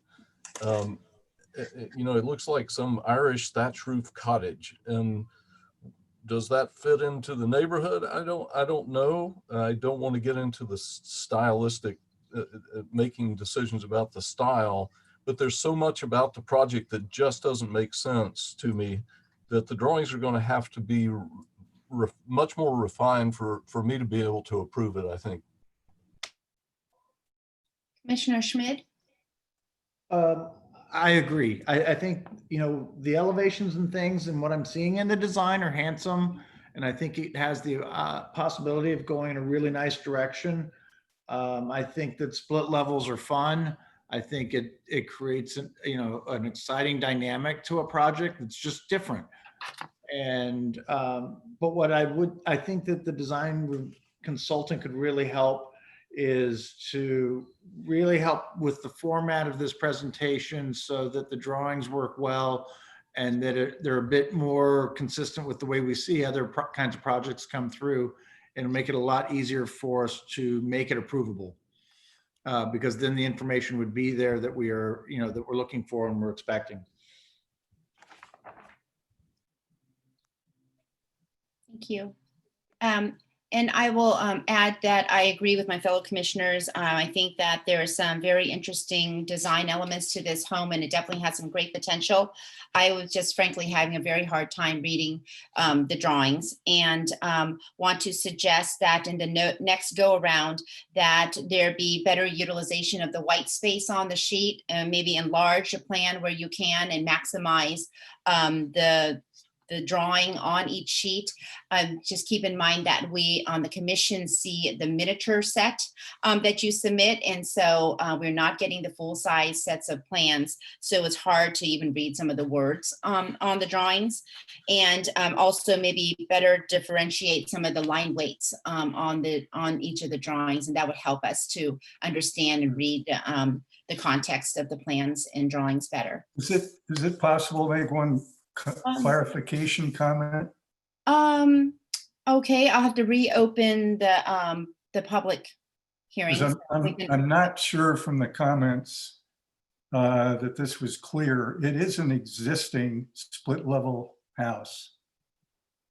So, and the second floor addition that's referenced is only the size of the boxed out window. It's, I don't know, 12 square feet.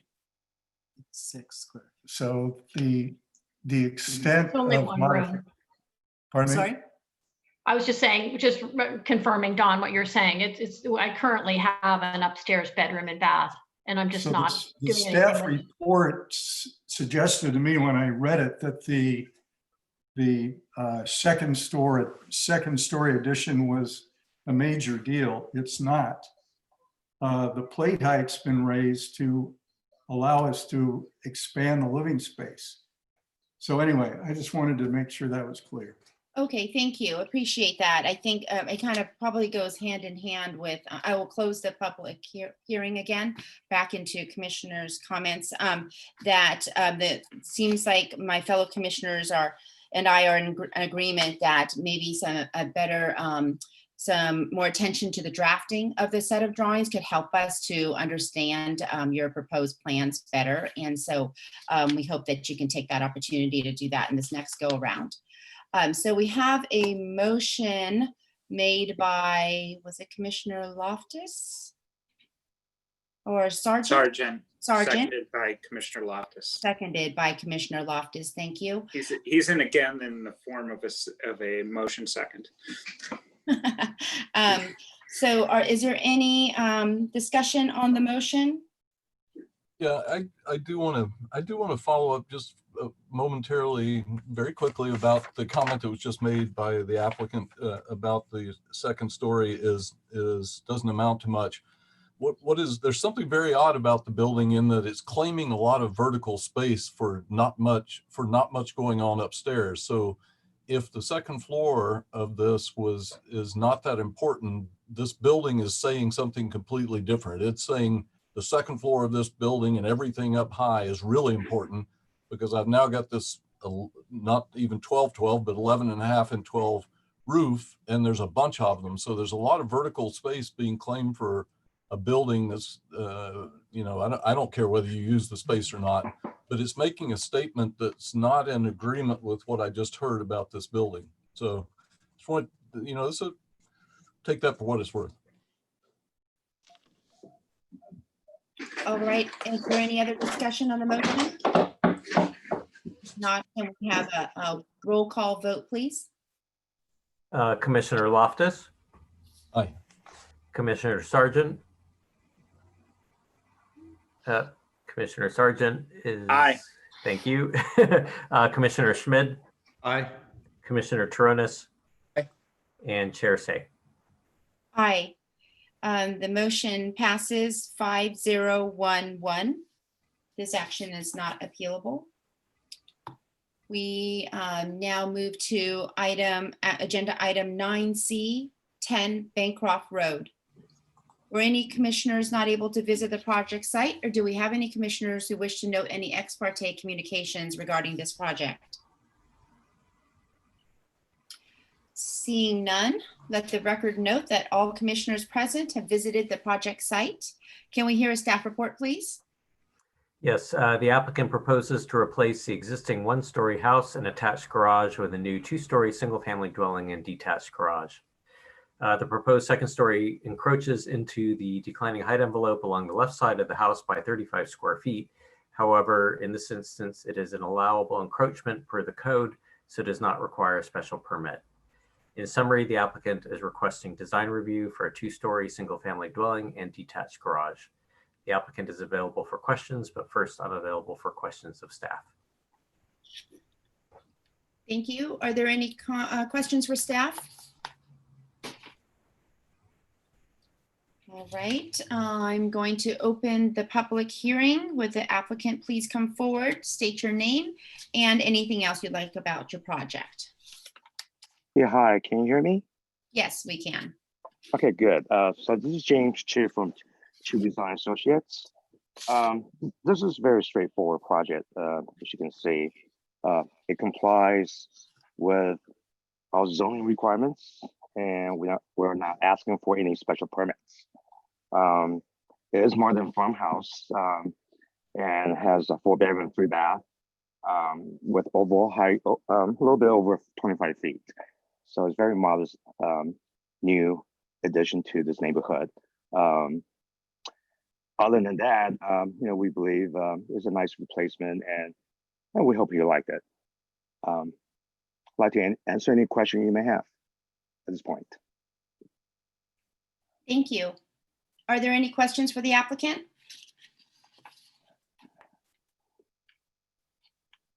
Sorry, I didn't know my video is not on. Oh, Commissioner Sargent? Yeah, hi, James. I only had one question, and I think this may just be an issue with the rendering. Is it because it's not on the landscape plan, but all that concrete curbing in the front of the property, is that intended to be built like that, or is that just the rendering? It's just the rendering. Okay, great. That's all I had. Thanks. Thank you. All right. Looks like there aren't any other commissioners' questions. Do we have any members of the public who wish to speak on this item? We do have one email that was sent to public comment at burlingame.org.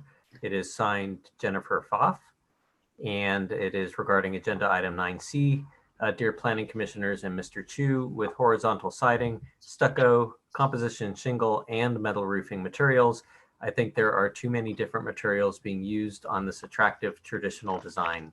It looks busy and somewhat incohesive. I think it would look better with fewer materials. Less is more. Sincerely, Jennifer Pfaff. And beyond that, we do not have anything in the chat window. So I believe those are the extent of the public comments. Okay, thank you. So with that, I'm going to close the public hearing. Commissioners' comments?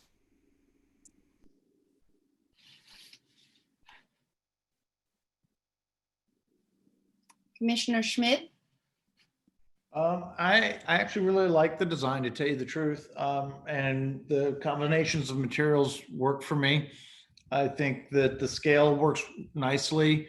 So often we are talking about front porches and things that are too tall, and making some of these smaller neighborhoods challenged. I think this does a great job with the scale, and I can get behind this project. Commissioner Loftus? I agree. I like the project as well. I agree immediately when Mr. Chu said this was a pretty straightforward project. It seems very straightforward to me. Oddly enough, though, I do also agree when I heard Ms. Pfaff's comment that there were too many materials. I hadn't thought so until I saw the rendering, which appeared to show one color of clapboard siding in the front and another color of clapboard siding in the back, but maybe I just misread that. If it were going to get broken up by making the boxes, the clapboard boxes, a bunch of different colors, I think that would be an issue, but I don't think that that's what's going on. So I like the project. Commissioner Camerado? I think it's a very straightforward project. I like the materials. I think works well. I don't have a problem with the materials and the lines, and I can see approving this project. Commissioner Sargent? Yeah, I would agree. And I move we bring this back on the consent calendar. I'll second that. All right. I have nothing new to add. I agree with what my fellow commissioners have stated. So we have a motion by Commissioner Sargent. Was that correct? Seconded by Commissioner Taronis. Is there any discussion on the motion? Commissioner Taronis, did you want to say something? One quick comment. In looking at the rendering, I had a similar reaction to Commissioner Loftus in terms of the material. I don't know if it's an issue in terms of the palette. I think that there's a certain vocabulary that's being applied in terms of defined by the change in materials.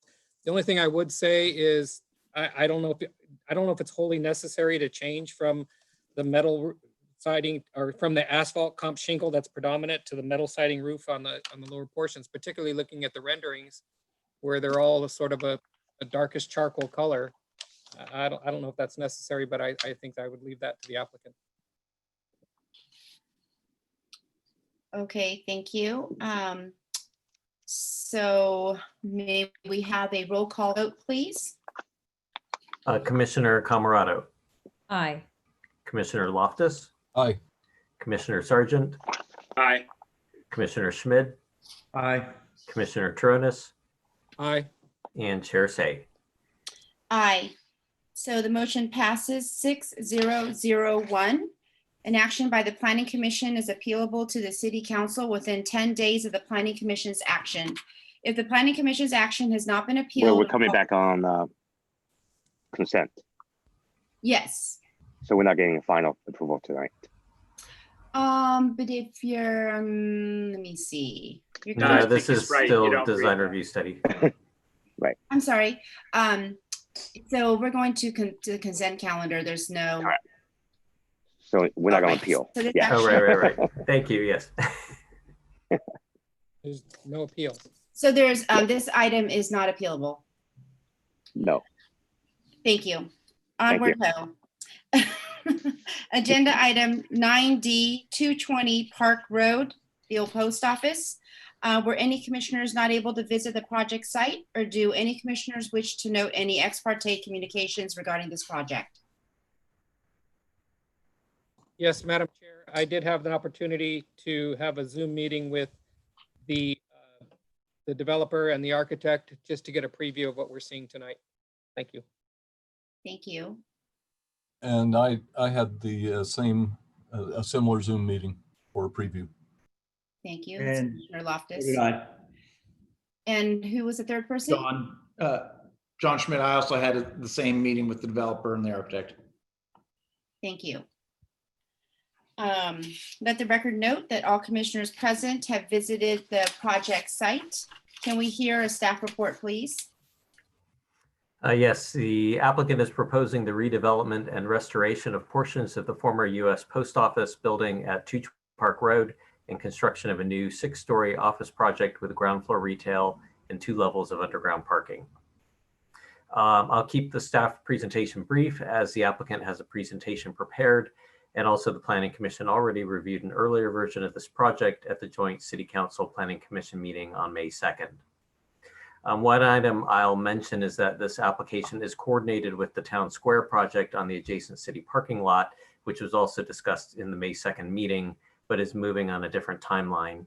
The nature of the public outreach for the Town Square is different from a planning application and has been complicated by the pandemic.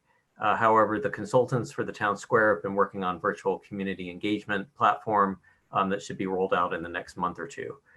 Meanwhile, there have been project team coordination meetings. Is aligned with this application and vice versa. I can provide additional information if that is needed, but the main subject of this meeting is the development application for 220 Park Road. And with that, the applicant is ready with a presentation, but first I'm available for questions of staff. Thank you. Do we have any questions for staff?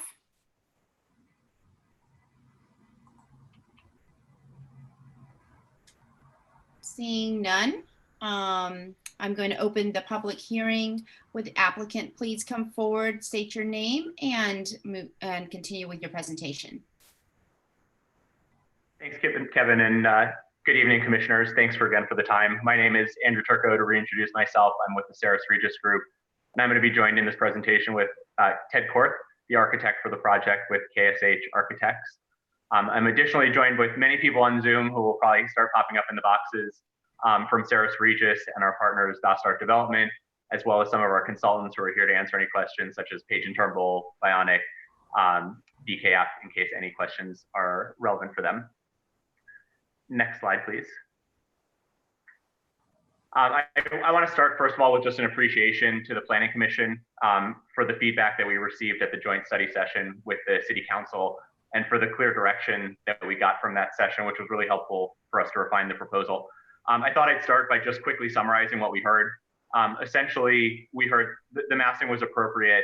There was excitement about the programming for what could come to this site. And there was a general feeling that the building itself was very elegantly designed by our architect, Ted Korth. You can see on the programmatic site design up here, we've mainly stuck with those winning aspects and the formula that worked fairly successfully earlier on. The preservation of the historic building on the bottom of the page and the left side in purple that's repurposed as retail, and then has a really vibrant interaction with the town square that Kevin alluded to earlier, which we're excited. We're firm believers that both projects will succeed based on the other success as well.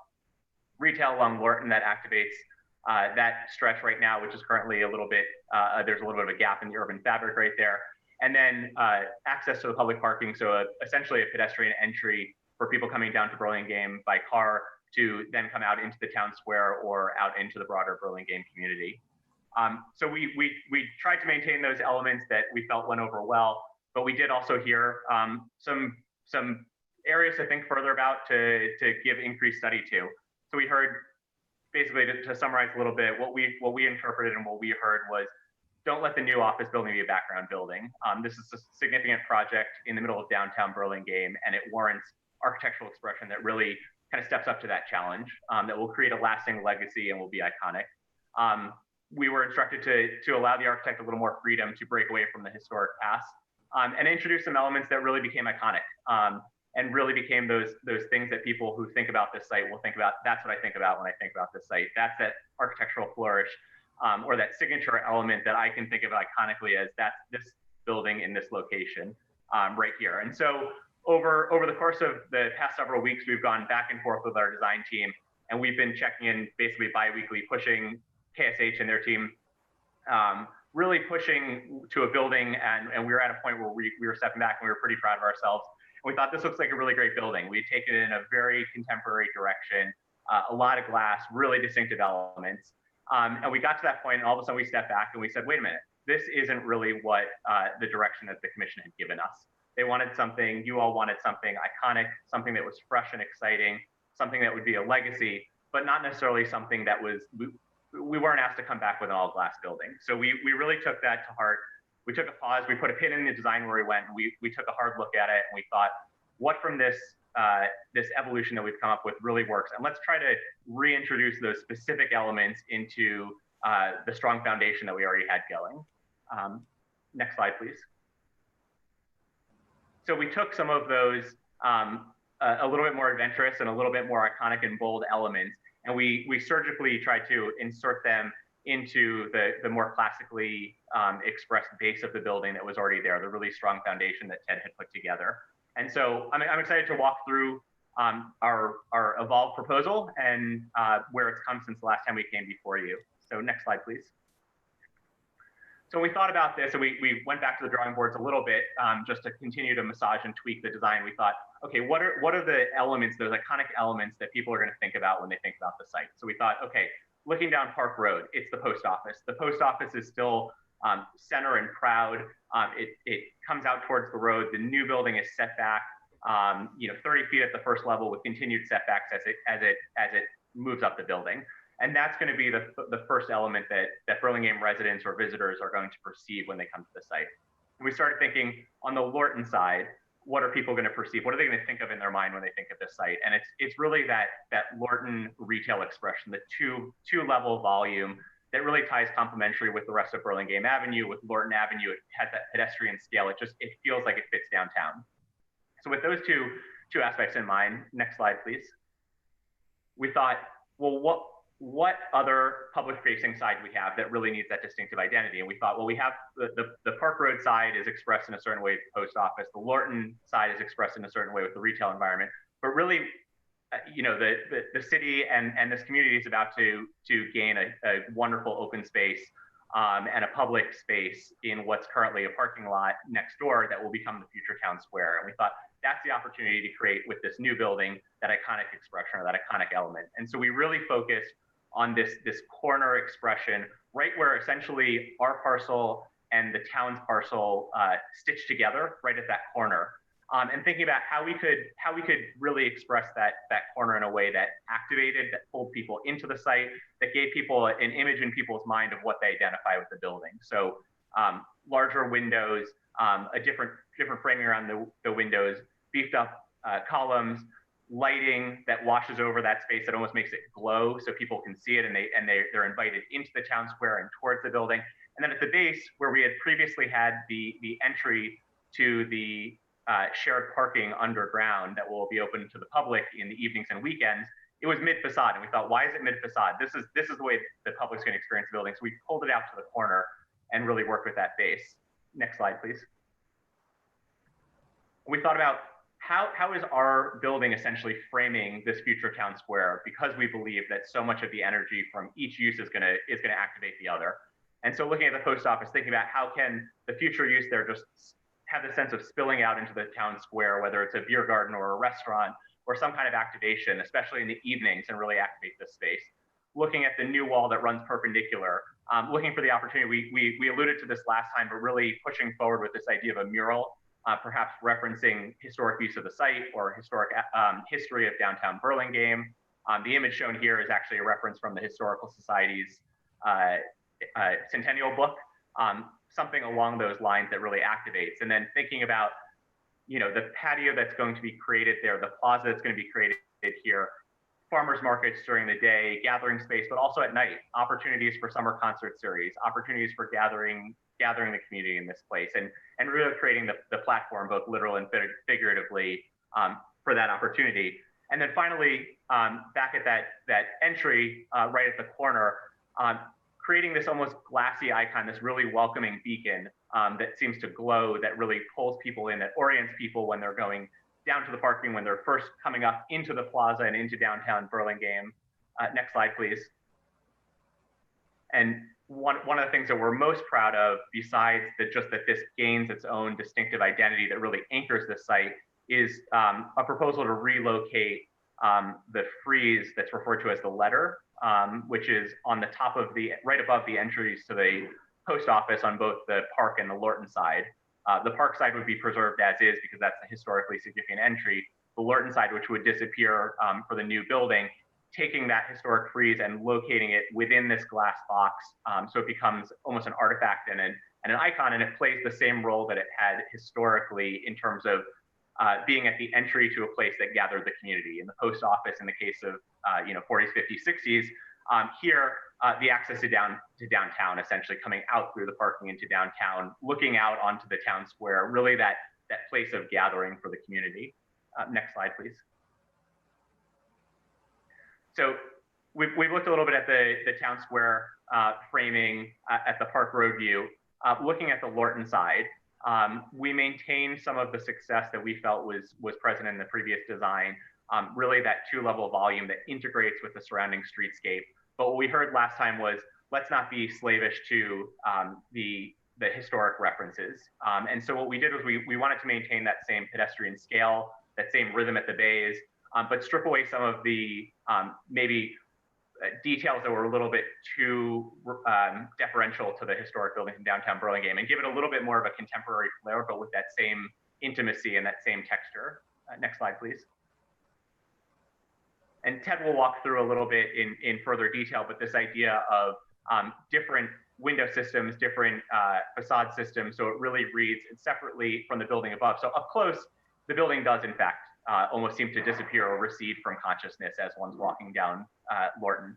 Next slide, please.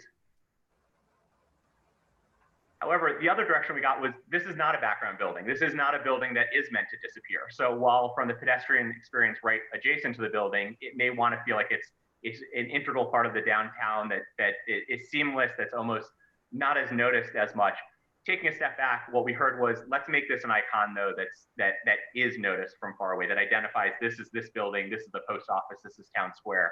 And so apologies, the image here is a SketchUp. It's not quite as sexy as the renderings we showed on the other views, but the big move here that we're really proud of is we really looked at that top floor, and Ted worked this over and over again, and it was that idea of, can we give a glass expression on the top that is differentiated in architectural style from the base, but still feels integrated and connected, that gives that iconic image in one's mind eye from the surrounding neighborhoods, from Burlingame Avenue. As people are in there at night, the lights are glowing, you see that ridge, that cap on top. And then next slide, please. And then how do we make it so that it feels integrated from the building? And so how do we pull that contemporary and just the little hints that give that signature look, or that image in one's mind eye, pulling that glassy element down through these cascading recesses, almost waterfalls down the building. So that basically at the end, we're almost left with a contemporary building that's just peeking out, nested within a more traditionally scaled and traditionally styled building, like this. Next slide, please. Looking around, turning back around to the park view side, we have that same element. You can see it at night, almost glowing. So it's the entry to the post office glowing, one entry right at the frieze, the letter above the door there. The corner element that's fronting the plaza glowing with some lights washing up the columns, and that glass box at the bottom. And then the top, that glass top that identifies the site from further away. And I'm going to turn it at this point over to Ted, who's going to talk a little bit about the materials and some of the use. And so if we could switch to the next slide, and I'll pass it over to Ted. Hi, good evening. Thank you. So the top three images on the upper left side where it says integral color cast stone panel with the image of the existing post office. That's the color that we proposed that the newer portions of the building, not the elements on Lorton, but the base of the building as an address as adjacent to the existing post office in the area above would be a warm color cast stone panels to match the post office. The one in the middle there is an image of tiles that would be clad to the building closest to in the Lorton, closest to us in the Lorton rendering that I'll show you in a minute again that Andrew has already shown, but kind of a warm palette of different colors that kind of limestone or ceramic panels that match limestone to give warmth to the streetscape. And then to the left of that is a brick palette for the corner building at Lorton and where it meets the edge of the site where the existing culvert is. And that's the pedestrian pathway back into the town square. Some of the other materials are colors for trim. The upper right-hand corner, the gray cast stone panels would be for the base of the building along Lorton as it meets the ground. And then some of the window mullion colors are kind of a warm gray color, which are the three on the lower left. And then we propose to use low iron vision glass, so it would be clear glass without a green tint to it. It's a much more transparent glass system with new double glazed glass. You can get high performance out of that glass, but it has a very nice transparent feel to it. Next slide, please. So the materials I just described, the three talked about at the very beginning are the building above the base there, matches the color of the existing post office. To the left is the building where the Tesla's driving into the garage. The model pattern of stone panels or synthetic stone panels clad within a steel frame system for an industrial windows, industrial sash windows, an old traditional type of window system. And then the brick pattern would apply to the piece at the lower right-hand corner where the retail elements are. And again, we went and spent time in Burlingame to try to come up with a scheme that we felt fit in with the materials and warmth and scale of Burlingame. And that's what this is meant to do in terms of how it relates to the other buildings on the street and how welcoming it would be for people that live there. Next, please. And then, so you can see, I don't want to repeat everything that Andrew said, but the building was designed to relate to the scale of the post office and to step upwards, much like that building does as well. And again, to use nice materials that have great detailing and high quality materials on the whole building, in particular at the base of the building as it meets the ground. So it's a nice experience to come up to it and go in it and go by it and have it fit in with your town. Thank you. I can answer any questions you might have. That was kind of quick, but. And I would just close by saying we're really excited. We appreciated the feedback that we got last time. We've worked, Ted's team, our team, we've been working really collaboratively, and we really took to heart. We feel this is a legacy project. We're proud of how it's evolved, and looking forward to hearing feedback and here to answer any questions. Thank you very much for that presentation. Do we have any questions for the applicant? Commissioner Tronis? Thank you for the presentation. After I saw the preview, which I appreciated, by the way, I think it was a good shortcut. In flipping through the drawings, I found myself sort of focusing on the southeast elevation. So I wanted to just kind of dialogue that with you folks a little bit. I think I know the answer, but I want to make sure that I'm following a good trail of breadcrumbs here. If I look at that elevation, I'm curious as to, sort of the lost opportunity for windows facing out in that direction, looking out to those views. But I kind of think I get it in terms of what the plan has to do when I look at the ground floor. Am I correct in presuming that you've got the sort of post office mass that kind of cuts you off from Park Road? So I would expect to see a core of elevators and toilets on a true core of a building and then allow for exterior windows is where I'm coming from. But in reading, the plan and understanding, looks like you want to get a lobby there off of Park Road, which I think is a good endeavor. And it causes the core to want to be there, correct? And that's sort of what's driving the fact that the core isn't more towards the center of the building. You're trying to play with all the different parts and pieces, and the outfall is we get an area on the upper floors where we don't have those windows that we could take advantage of. Yeah, Commissioner, it's good. It's a good question, and it's something we've thought a lot about. Thanks for bringing that up. So I think you nailed one of the two reasons right on the head. This site, it ends up being a real puzzle piece, or a puzzle with all the different pieces that come into play. And so in order to kind of tuck that office building, the office entry over to the side, it suggested putting the core along that location so that there was easy access right there. I'll say two other reasons though. One is the neighboring building immediately to the southeast of the site that's occupied by we refer to it as car building colloquially. It's pushed essentially right up to property line as a blank wall on those first floors. And so whatever we put there both would not have any view from our building, but also would be blocked in view from the pedestrian scale on Howard or further back.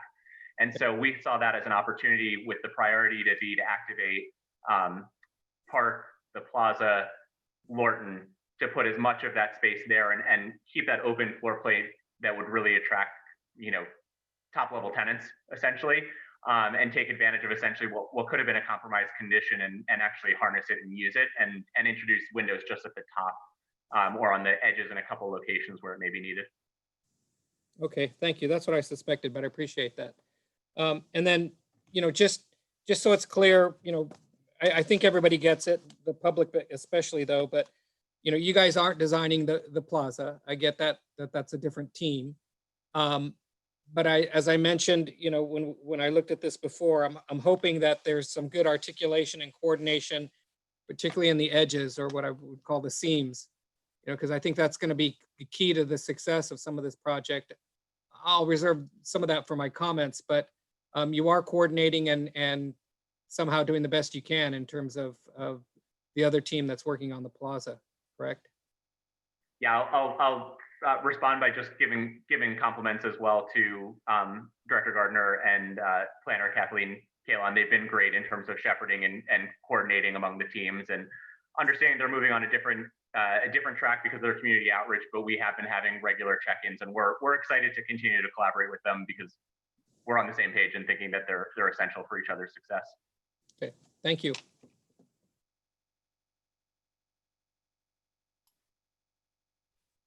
Thank you. Are there any other questions? The applicant?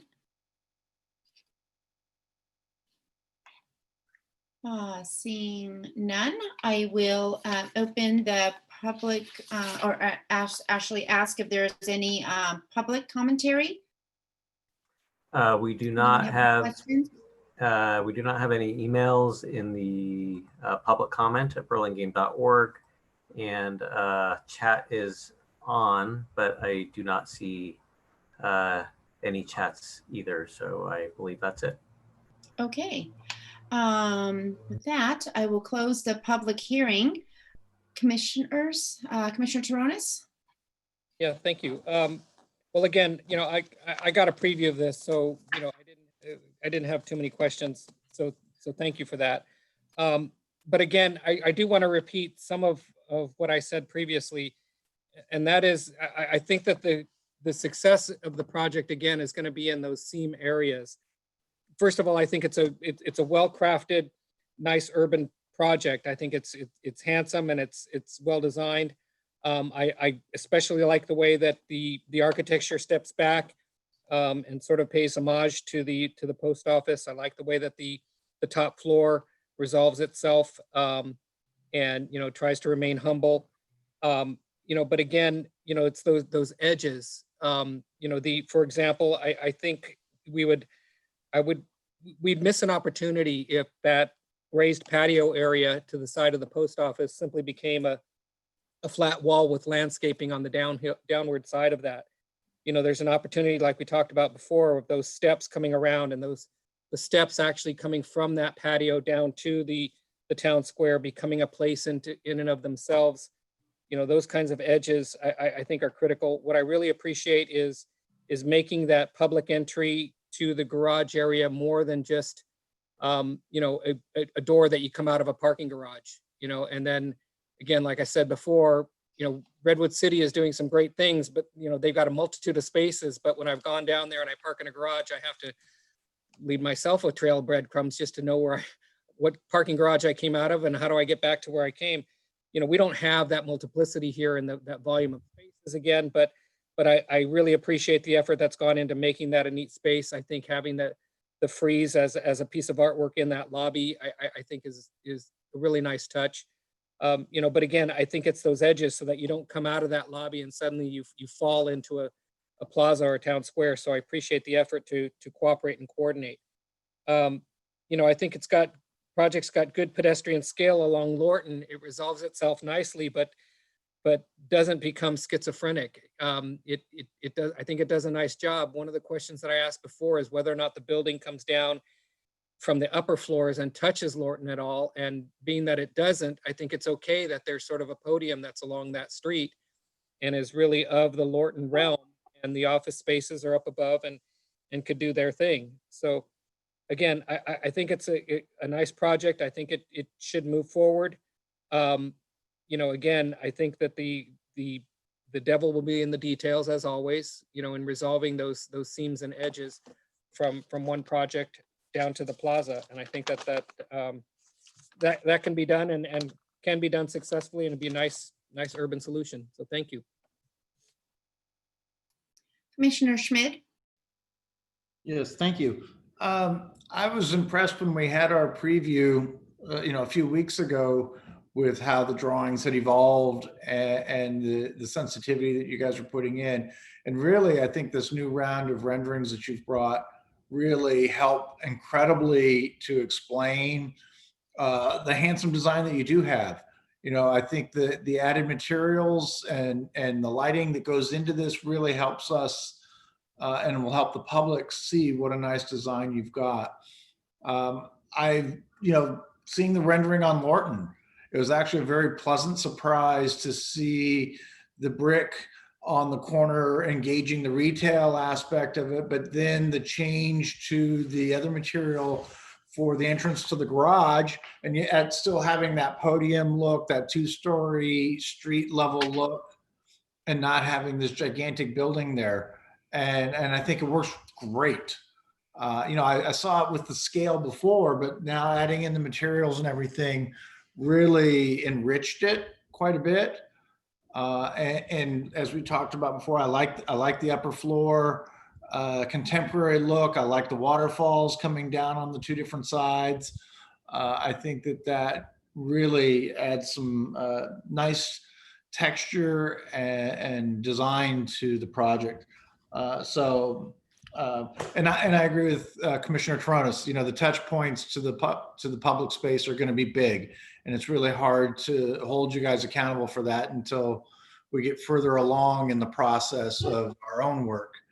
But very nice job. I really like the project. Thank you, guys. Commissioner Loftus. Thank you. So I'll start by saying that I really like the direction the project is going. I think it's taking its job, its urban design job, very, very seriously. And I think that's the single most important thing that this project can do.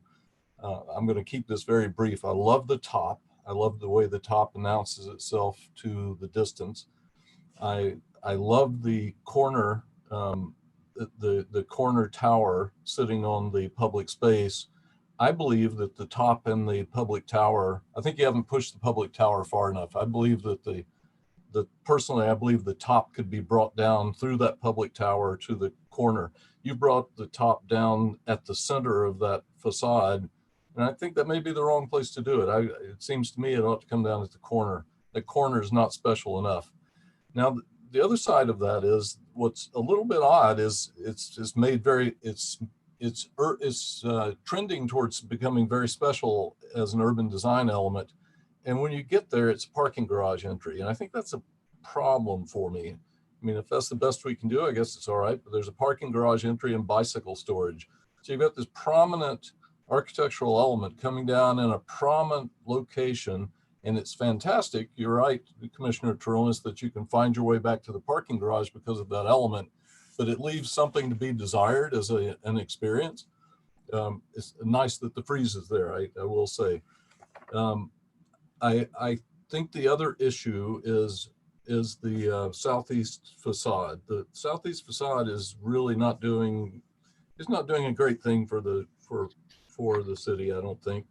You know, my background is in office buildings, developer office buildings, corporate office buildings. I'm not sure why the core can't be reworked, but now's not the time to get into that.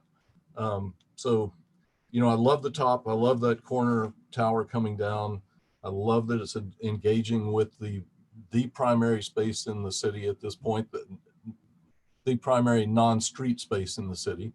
So well done. It's headed in a wonderful direction. Thank you. Commissioner Camerado? So thank you for all your hard work on this. It looks great. I actually had the same comments as Commissioner Loftus. I feel like that center where the promenade is right there, I think that section could be much more prominent. I think we're losing an opportunity there. I love what you've done on the Lorton side. I love the mixture of materials, and I love the brick. I love everything that you guys have done. That's my only comment. So congratulations, good job. And I will add to my fellow commissioners' comments that I too really appreciate this design and think that this has come such a long way and it's so beautiful. I'm so proud of it and want to see it built very quickly, hopefully. I am in particular really like what you did on Lorton. I think it's so easy to kind of ignore kind of the backside of a building and just you know, take care of it if however way you need to, but I think you really give it some special presence on the backside and really gives it some a good human element as you walk down that street. I love the brick on the retail face and the change over to a different material for the garage. I think that's very clever. And I too feel like the garage entrance or that corner element could be even pushed a little bit further and enhanced more. My one concern is that by doing so, will people not familiar with this building be confused if they're looking for the office building? The office lobby being a little bit tucked away on that southeast side has me a little bit concerned about how one will find their way there if they're not familiar with this complex and are looking for the office entrance. It seems that you want to be drawn to the center and especially where the height of the building is. So that is a bit of concern on my end. I'm sure you've studied it to great length and discussed it with many participants in previous discussions, but it's just a thought that I have to consider. And also would like to see that dining terrace somehow have easier access from the public plaza. I know that there's the main historic flagpole steps on Park, as well as the steps over by the garage entry, but somehow feel like there should be some type of approach near the center of this dining terrace just to make it more approachable, not intimidate people feeling they'll have to walk on a long ramp to get there or all the way to the ends to get access to this dining terrace. But all in all, very happy with this design, and thank you so much for this incredible work and your presentation tonight. Commissioner Sargent? Yeah, there's nothing really I can add. I'm really excited about the project and can't wait to see it built. I think it's going to be a great addition to our city and a great centerpiece to our city. Do we need a motion on this, Kevin? No, I don't believe we have to make a motion. We can Okay. just move it to. It goes straight to action, yeah. Mhm. Okay, so I don't think this, I mean, we have a number of applications we're considering. So I don't, the design review we've discussed at length. There's a couple of variances, historic variances. I think the cases have been made by the applicant in their submission, and I don't see a problem with the parking easement either. So I guess it'll move on. Commissioner Camerado, did you have additional comment? I did. One thing that I did notice on one of the rendering was the monument in the front. It kind of just says Burlingame Center, I believe. I'm sure that you guys will work on that, but I'd love to see something that has some historical relevance perhaps to that, or something that kind of is a little bit more more Burlingame-ish. Thank you. All right, thank you. Thank you very much for your attendance and your participation with the presentation tonight. We are going to move on to item 10, commissioners' reports. Are there any commissioners' reports? Seeing none, we will move on to directors' reports, or director reports. Starting with, there are 2 FYIs for the Planning Commission to review, 1509 Bernal Avenue and 21 Park Road. Would anybody like to, Commissioner Camerado? Hold on, sorry. Did you? Yep. Oh, raise sorry. your hand too? Yes, I was wanting to pull 21 Park Road. I think it is. All right. And anybody need to pull 1509 Bernal? All right. I'm sorry, through the chair, could we have some description about what the issue is for the item that was getting pulled? So I wanted to understand, sorry, I wanted to understand a little bit more about those windows. Not understanding why they're kind of reverting and taking out those windows. I think I didn't read an explanation on the reasoning for it, just that they're taking them out. Okay, thank you. And Director Gardner, did you have another item? Just the other thing I would report on, there were a few items in the last City Council meeting on July 6th that would be of interest to the Planning Commission.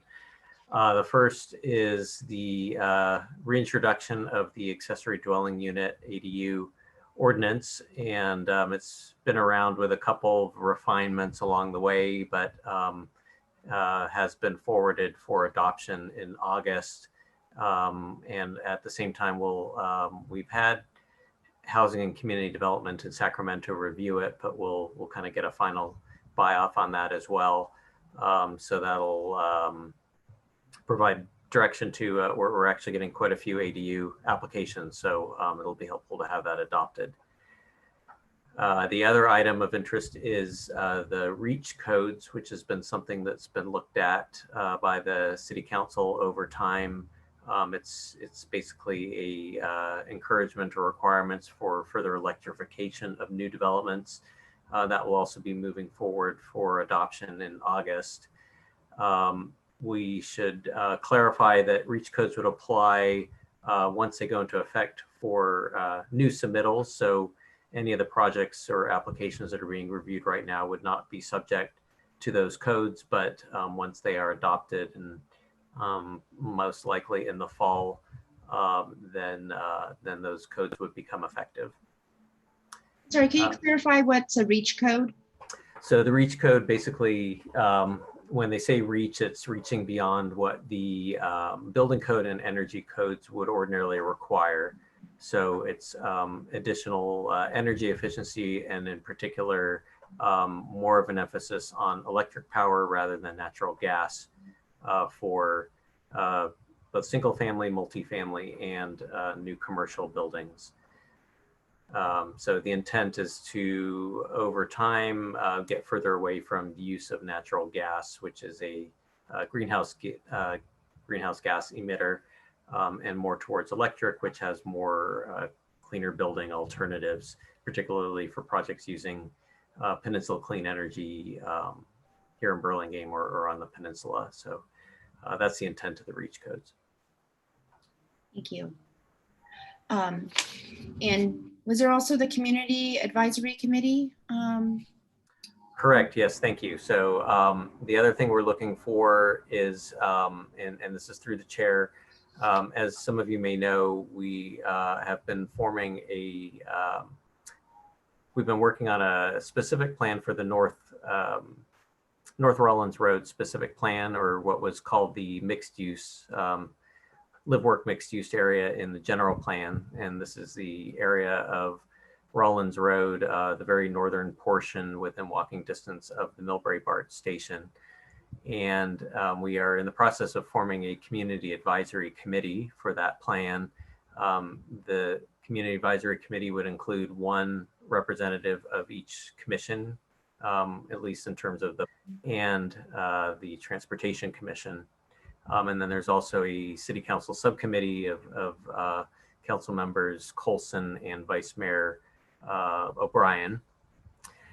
So we are looking for interested parties who would be interested in the serving as a commissioner representative on the CAC for the North Rollins Road specific plan.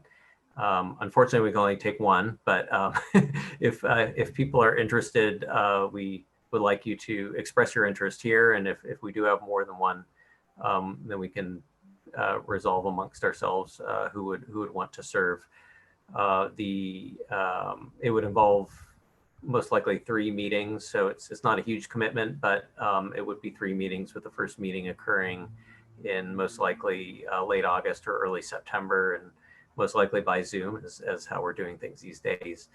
But we definitely are interested in having a planning commissioner serve along with the other commissioners, and then we also have some a range of stakeholders that will also be on the CAC. I'd be interested. Okay, I would like, I'd be interested. Okay, I would also wanted to express my interest in serving on this committee as well. Do we have to resolve this now? We don't now, so I think what we're really looking for are interested parties, and then if we do have more than one, so we can talk with each of you and we don't need to make the appointment right away, so we can resolve this in the next meeting, August 10th. Okay, sounds great. So you have a couple of interested parties, and if there is there anything else anybody wants to report on? Otherwise, I will adjourn this meeting at 9:54 p.m. Thank you. Thank you. Good night, everyone. Bye. Good night. Night.